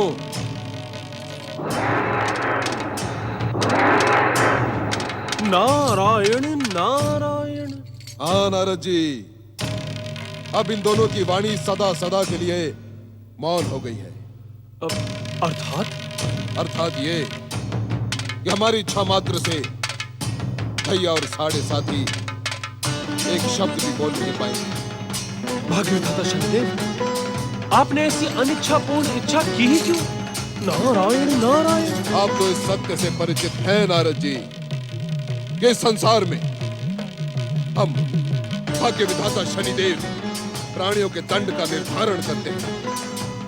इसलिए हमने भी निर्णय ले लिया कि प्राणियों के दंड के निर्धारण में हम हिंसा, क्रूरता का सहयोग कभी नहीं लेंगे, कभी नहीं नारद जी। नारायण नारायण। भाग्य विधाता शनिदेव, आप में आया यह महान परिवर्तन मेरे आश्चर्य की समस्त सीमाओं को लांघने लगा है। नारायण नारायण। भाग्य विधाता शनिदेव, क्या बात बात पर भयानक अट्टहास करने के स्थान पर आपने सदा इसी प्रकार मुस्कुराते रहने का प्रण कर लिया है? क्या आपकी विध्वंसक, विनाशक, भयानक और मारक कुदृष्टि से संसार का कोई भी प्राणी आहत नहीं होगा? नारद जी, इस संसार का कोई भी रहस्य आपके लिए रहस्य नहीं। आपको भली भांति ज्ञात है कि हमारे छोटे भाई दोनों अश्विनी कुमारों ने हमें अमृत पान करवा के हमारा कायाकल्प। नारायण नारायण। कायाकल्प अर्थात? हाँ नारद जी, यदि अब हम किसी पर क्रोधित होते हैं अथवा उसके दुष्कर्मों से उत्तेजित होकर कुदृष्टि डालने का प्रयास भी करते हैं नारद जी, तो हमें अपने भाइयों के प्रेम पूर्ण स्वर सुनाई देते हैं। स्वर? कैसे स्वर भाग्यविधाता शनिदेव? देवर्षि, इस संसार के समस्त राग, द्वेष, छल, कपट, नीति, अनीति, कुनीति, भा, ईर्ष्या को आश्रय प्रदान करने वाले विध्वंसक शक्तियों के अधिष्ठाता भाग्य विधाता शनिदेव अपने भाइयों के प्रेम की कोमल डोर से बंध गए हैं। नारायण नारायण। देवर्षि, किसी प्राणी के दुष्कर्मों से क्रोधित होकर हम जब को दृष्टि डालने का विचार भी करते हैं तो हमें अपने भाइयों के मधुर स्वर सुनाई देते हैं कि इन पर दया करें भ्राता श्री, इन पर दया करें, इन्हें दंडित ना करें, इनका मार्गदर्शन करें। अभी आप ही बताइए नारद जी कि अपने भाइयों के प्रेम की कोमल डोर से बंधे हम इन प्राणियों को दंडित कैसे कर सकते हैं? प्रेम रस की मिठास ऐसी ही होती है भाग्य विधाता। जो एक बार इसका स्वाद चख लेता है वो जीवन भर इसकी मिठास से आनंदित रहता है। किंतु किंतु क्या भक्तराज? नारायण नारायण। शनिदेव, सृष्टि के विधान के अनुसार आप दंडनायक हैं। प्राणियों के दुष्कर्मों का दंड देना आपके अधिकार क्षेत्र में आता है। क्या अपने भाइयों के प्रेम की कोमल डोर में बंधकर आपने दंड योग प्राणियों को भी दंड न देने का निर्णय कर लिया है? देवर्षि, दंड के पात्र को हम अवश्य दंडित करेंगे, किंतु पहले की भांति पीड़ित और प्रताड़ित करके नहीं। नारायण नारायण। अर्थात फिर किस प्रकार दंडित करेंगे आप? देवर्षि, जो हमारी भक्ति, हमारा जप तप व्रत करेगा, हम उसे संसार का सर्वोत्तम सुख प्रदान करेंगे, किंतु किसी अन्य की पूजा आराधना करने वाले से हम ईर्ष्या और द्वेष भी नहीं रखेंगे। इससे ना ही केवल हमारे भक्तों को हमारी भक्ति के शक्ति का परिचय प्राप्त होगा, अपितु वे हमारे भक्ति में सदा सदा के लिए लीन हो जाएंगे। नारायण नारायण। भाग्यविधाता शनिदेव, क्या इसी कारण आपकी पनौती के रूप में विख्यात भैया और साढ़े साथी की आपको आवश्यकता नहीं? क्या इसी कारण आपने इन्हें वाणीहीन कर दिया है? धन्य आप नारद जी, धन्य हैं। अनुमान लगाने में आप कभी भी चूक नहीं करते। आपका कल्याण हो।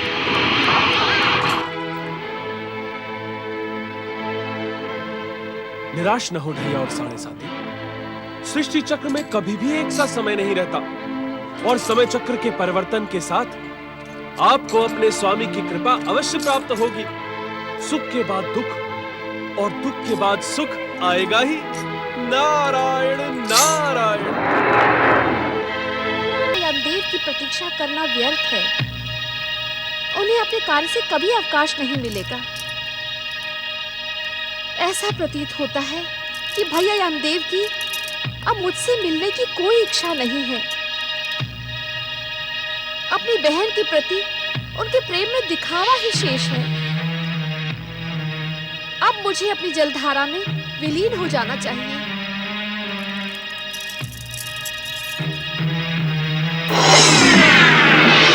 अपने भाई की व्यस्तता के कारण रुष्ट ना हो बहन, हमें क्षमा कर दो। कर्म के बिना जीवन की कोई गति नहीं है बहन, किंतु अब मैं तुम्हारी इच्छा तक तुम्हारे साथ रहूंगा। कैसी हो बहन? आपकी कृपा से मुझे यहाँ कोई कष्ट नहीं है भैया। मुझे ये जानकर हार्दिक आनंद हुआ कि हमारे छोटे भाइयों अश्विनी कुमारों ने आपकी क्रूरता को समाप्त कर दिया है। वास्तव में ये ज्ञात करने के पहले मैं सदा यही सोचकर दुखी रहती थी कि ये प्राणियों के प्राण हरण करने का कैसा क्रूर कर्म आपने अपना लिया है। मैं तो यही सोच रही थी भैया कि अश्विनी कुमारों के अमृत पान के पश्चात भी आपके हृदय की निर्ममता का अंत नहीं हुआ। अपनी निर्ममता और क्रूरता के कारण ही आपके हृदय में आपकी बहन यमुना की कोई स्मृति शेष नहीं बची। बहन यमुना, जो तुम कह रही हो वो अमृत पान के पूर्व परम सत्य था, परंतु अब घोर असत्य है। कहो बहन, इतने दिनों तक तुम्हारे समीप ना आने के प्रायश्चित स्वरूप हम तुम्हें क्या प्रदान करें? अपनी इच्छा निसंकोच कहो बहन, हम तुम्हारी हर इच्छा पूर्ण करेंगे। भैया, यदि आप सत्य ही मेरी इच्छा पूर्ण करने के इच्छुक हैं, तो सर्वप्रथम मैं अपने हाथों से बनाया स्वादिष्ट भोजन आपको कराना चाहूंगी। ज्ञात नहीं भैया, अपने कार्यों में व्यस्त रहने के कारण आप ठीक से भोजन कर पाते हो अथवा नहीं। सत्य कहिए भैया, आपने अब तक विवाह किया या नहीं? आपको प्रेम से खिलाने वाला कोई है अथवा नहीं? बहन यमुना, इस विषय में निर्णय मुझे नहीं, विधाता को करना है। आपके विषय में विधाता के इस निर्णय की मुझे भी प्रतीक्षा है। तो चले भैया, यमुना के जल महल में चलकर भोजन ग्रहण कर लीजिए। अवश्य।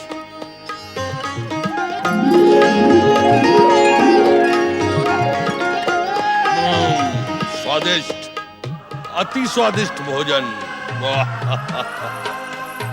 लो भैया, भोजन के पश्चात इन स्वादिष्ट फलों का सेवन करो। उत्तम, अति उत्तम। मांगो बहन यमुना, अपनी इच्छा अनुसार कोई भी वरदान मांगो।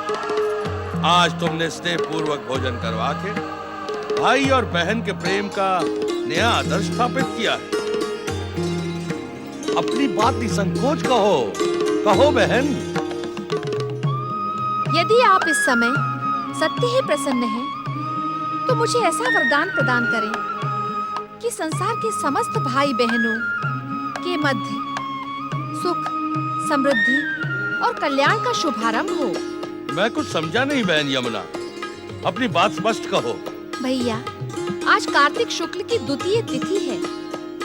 मेरी इच्छा है कि आज की तिथि यम द्वितीया के नाम से प्रसिद्ध हो। तथास्तु। आज के पश्चात कार्तिक शुक्ल की द्वितीया तिथि को संसार यम द्वितीया के साथ साथ भाई दूज के रूप में भी जानेगा।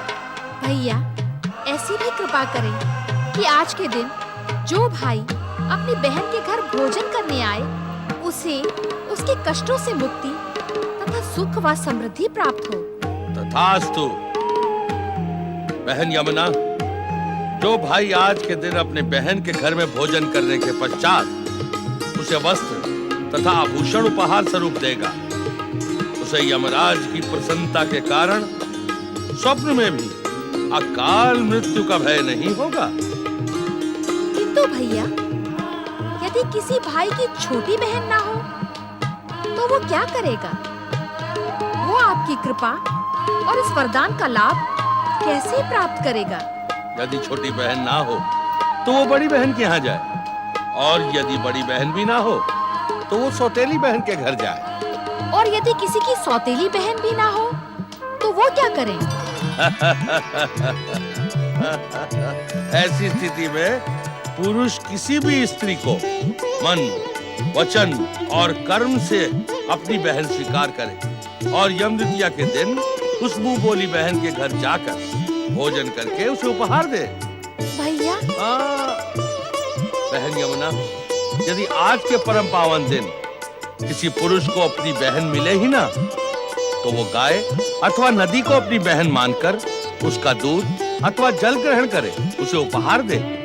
यदि ऐसा भी संभव ना हो, तो वो वनश्री को अपनी बहन मानकर वृक्षों के फलों को ग्रहण करे और उपहार स्वरूप वन में एक वृक्षारोपण करे। आप धन्य है भैया, आपने आज के महत्वपूर्ण दिन के अनुरूप अनुष्ठान की सारी संभावनाएं स्वयं ही व्यक्त कर दी। अब कार्तिक शुक्ल द्वितीया के दिन हर भाई दूज व्रत का पालन अवश्य करेगा। बहन यमुना, यदि आज के दिन कोई भाई इस यम द्वितीया के दिन के महत्व की उपेक्षा करने का दुस्साहस करेगा, तो हमारे क्रोध के कारण उसका जीवन संकट के भयानक भ्रम जाल में उलझ जाएगा।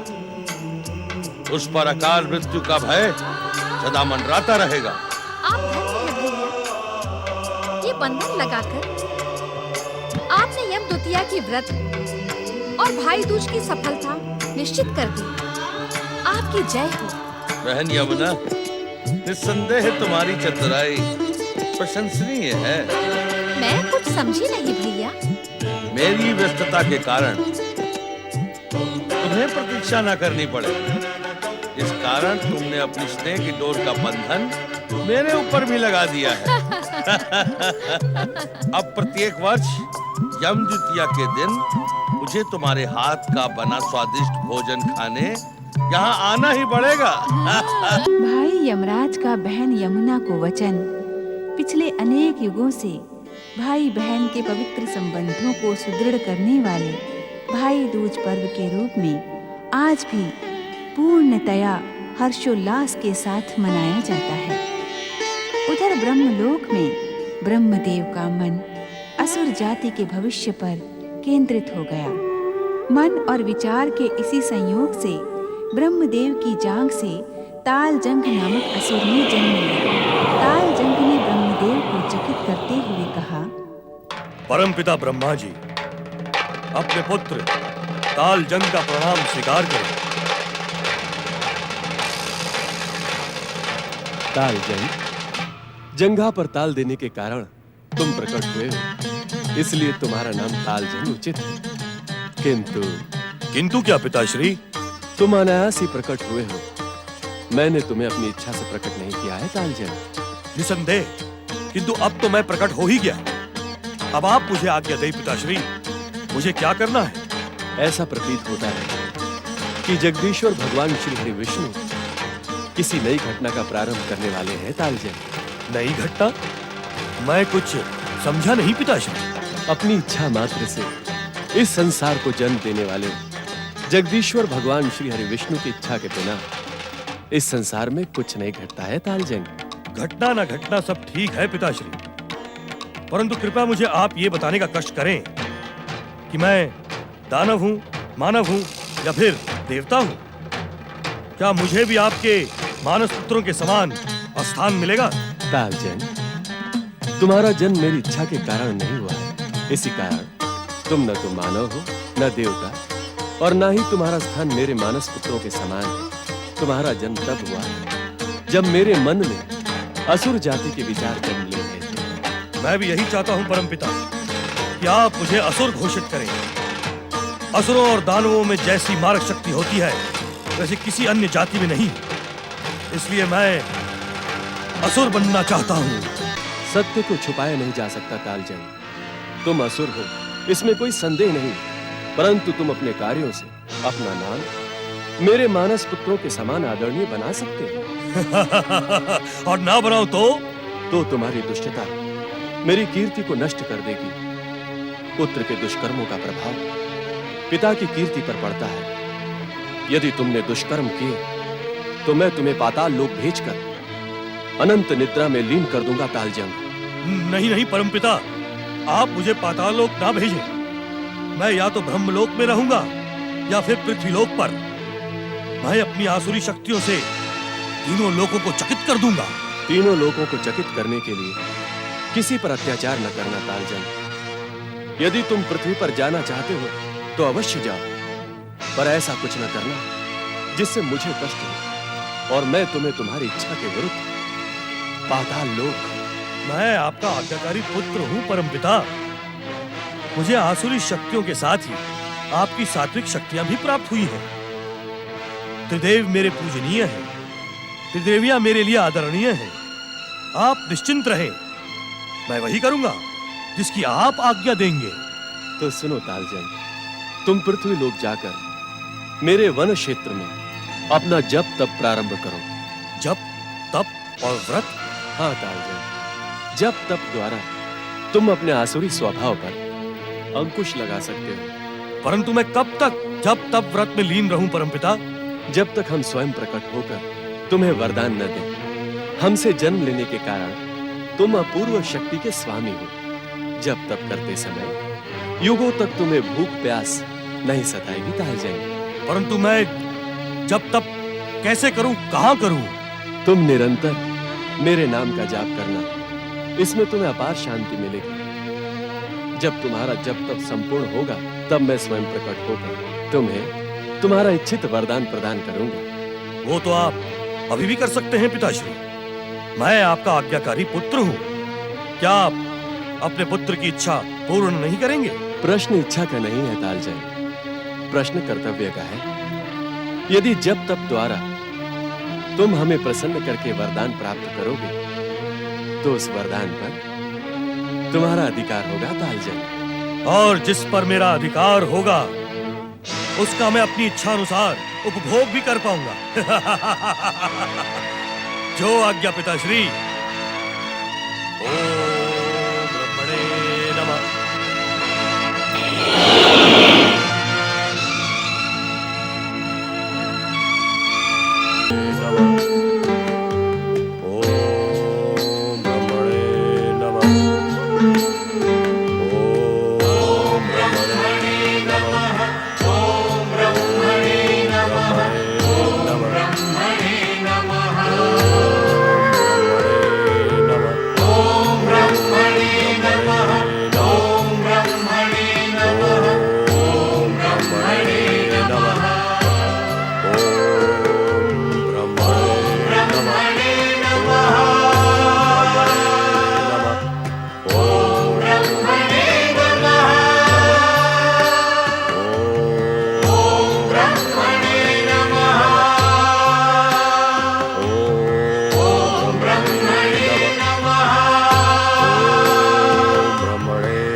क्या तुम सत्य कह रहे हो राहु? पर मुझे तुम्हारी बात पर विश्वास नहीं होता। किंतु मुझे इस बात पर विश्वास नहीं होता दैत्य गुरु कि शिव भक्ति में लीन आपका मन इतना भ्रमित हो गया कि दैत्य सेनापति राहु की बात पर भी विश्वास नहीं। तुम अन्यथा सोच रहे हो राहु। तुम्हारी बात पर विश्वास करने का कोई कारण नहीं है। मैं तो भोलेनाथ के संकेत को लेकर चकित हूँ। इसमें चकित होने जैसी क्या बात है दैत्य गुरु? भोलेनाथ ने तो स्वयं ही आपसे कहा था कि दैत्य जाति के उत्थान का उचित समय आने पर वे स्वयं संकेत देंगे। स्मरण करें दैत्य गुरु, स्मरण करें। मुझे कुछ भी स्मरण करने की आवश्यकता नहीं है राहु। सब स्मरण है मुझे। क्या दैत्य जाति के उत्थान का उचित समय आ गया है? समय के उचित और अनुचित का निर्णय आशुतोष शिव से अधिक और कौन कर सकता है दैत्य गुरु? मुझ पर विश्वास करें।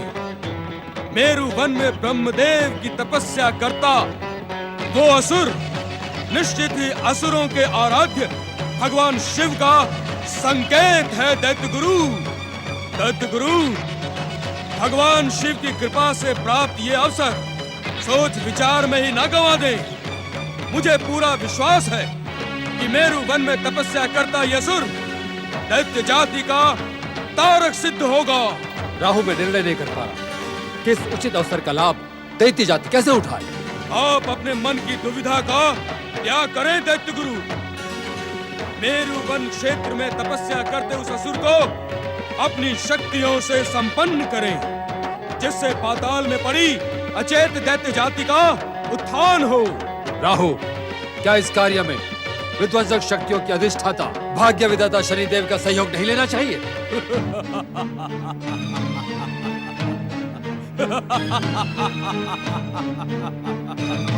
अमृत को पचाने की शक्ति इस संसार में राहु के अतिरिक्त किसी के पास नहीं है दैत्य गुरु।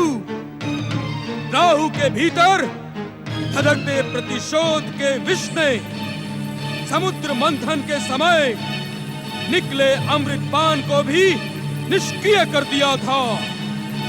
किंतु मुझे विश्वास नहीं होता कि विष्णु कृपा से अमृतपान करने वाले शनिदेव विध्वंसक शक्तियों का अब हित चिंतन करेंगे। किंतु बिना शनिदेव की अनुमति प्राप्त किए इस अभियान का प्रारंभ अनुचित होगा राहु। उचित अनुचित के चक्कर में पड़ने का इस समय मैं इच्छुक नहीं हूँ दैत्य गुरु। स्मरण करो राहु, शनिदेव ने उचित अवसर आने पर विध्वंसक शक्तियों को अपनी कृपा प्रदान करने का आश्वासन दिया था। मुझे स्मरण है दैत्य गुरु कि अमृतपान के पश्चात भाग्य विधाता शनिदेव ने उचित अवसर पर सक्रिय होने का वचन दिया था। यदि तुम्हारा कथन सत्य है और शिव कृपा से उचित समय आ गया है, तो हमें विध्वंसक शक्तियों के अधिष्ठाता शनिदेव से सहयोग लेने में संकोच नहीं करना चाहिए।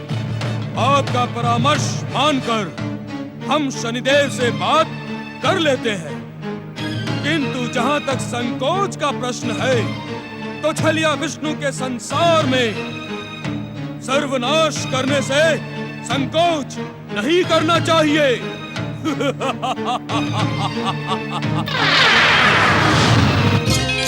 महादेवी लक्ष्मी, मेरु वन का वो असुर आपकी ही नहीं, सारे संसार की उत्सुकता का कारण बन गया है।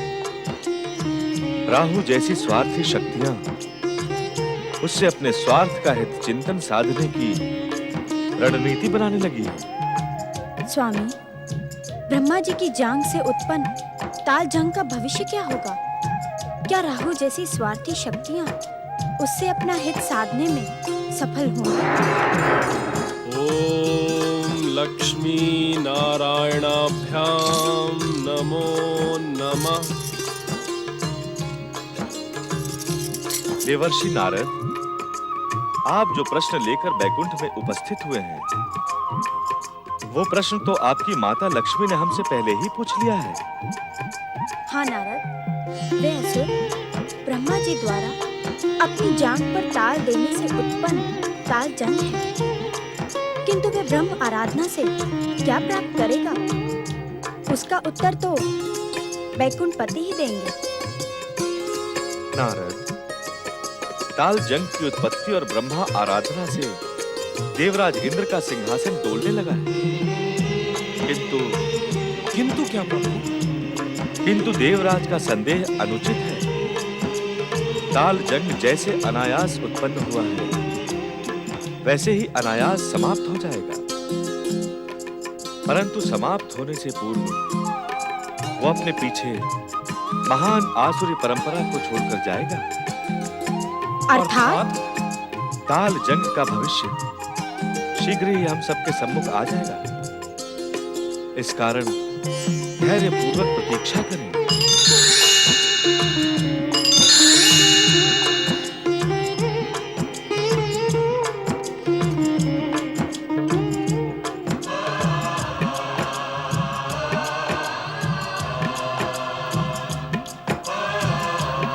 माता, प्रभु वैकुंठपति का ये उत्तर तो हमें और अधिक उलझन में डाल गया।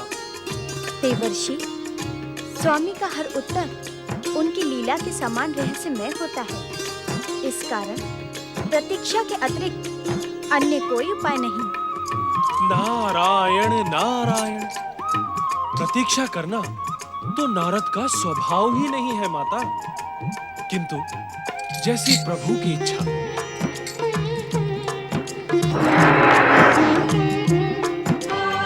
जप तप व्रत।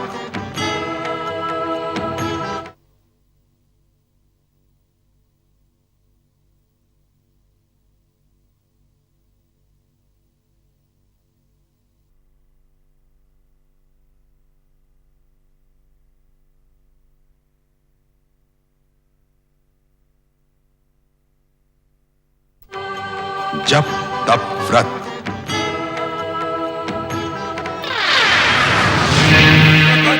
भाग्य विधाता शनिदेव, हमें दर्शन दे भाग्य विधाता शनिदेव। प्रकट हो भाग्य विधाता शनिदेव, हमें दर्शन दे भाग्य विधाता शनिदेव। नमः शिवाय। हर हर महादेव, हर हर महादेव। मित्र शुक्राचार्य, असमय हमारा आह्वान क्यों?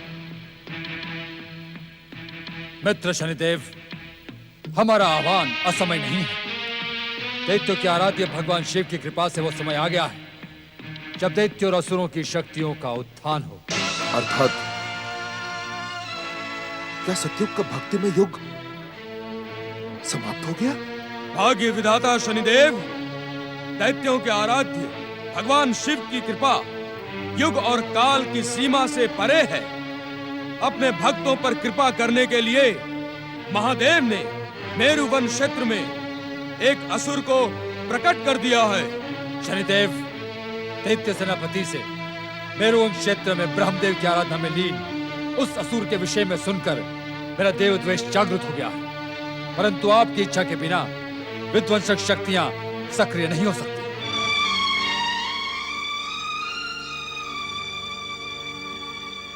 विध्वंसक शक्तियों के अधिष्ठाता शनिदेव, क्या आपको पाताल के अंधकार में अचेत पड़ी दैत्य जाति का उत्थान प्रिय नहीं? क्या आप भी विष्णु की कृपा से प्राप्त अमृत का पान करके छलिया देवताओं के संगठन में सम्मिलित हो गए हैं? उत्तर दें भाग्य विधाता शनिदेव, उत्तर दें। ये प्रश्न दैत्य सेनापति राहु नहीं, अपितु असुर जाति का भविष्य पूछ रहा है। हर हर महादेव। राहु, यदि भगवान शिव ने दैत्य जाति के उत्थान का संकेत दे दिया है, तो मुझे दैत्य जाति पर कृपा करने में तनिक भी दुविधा नहीं। जय जय शनिदेव, जय जय शनिदेव। किंतु दैत्य जाति पर कृपा करने से पूर्व भाग्य विधाता शनिदेव मेरुवन के उस असुर को देखने की इच्छुक है। हर हर महादेव।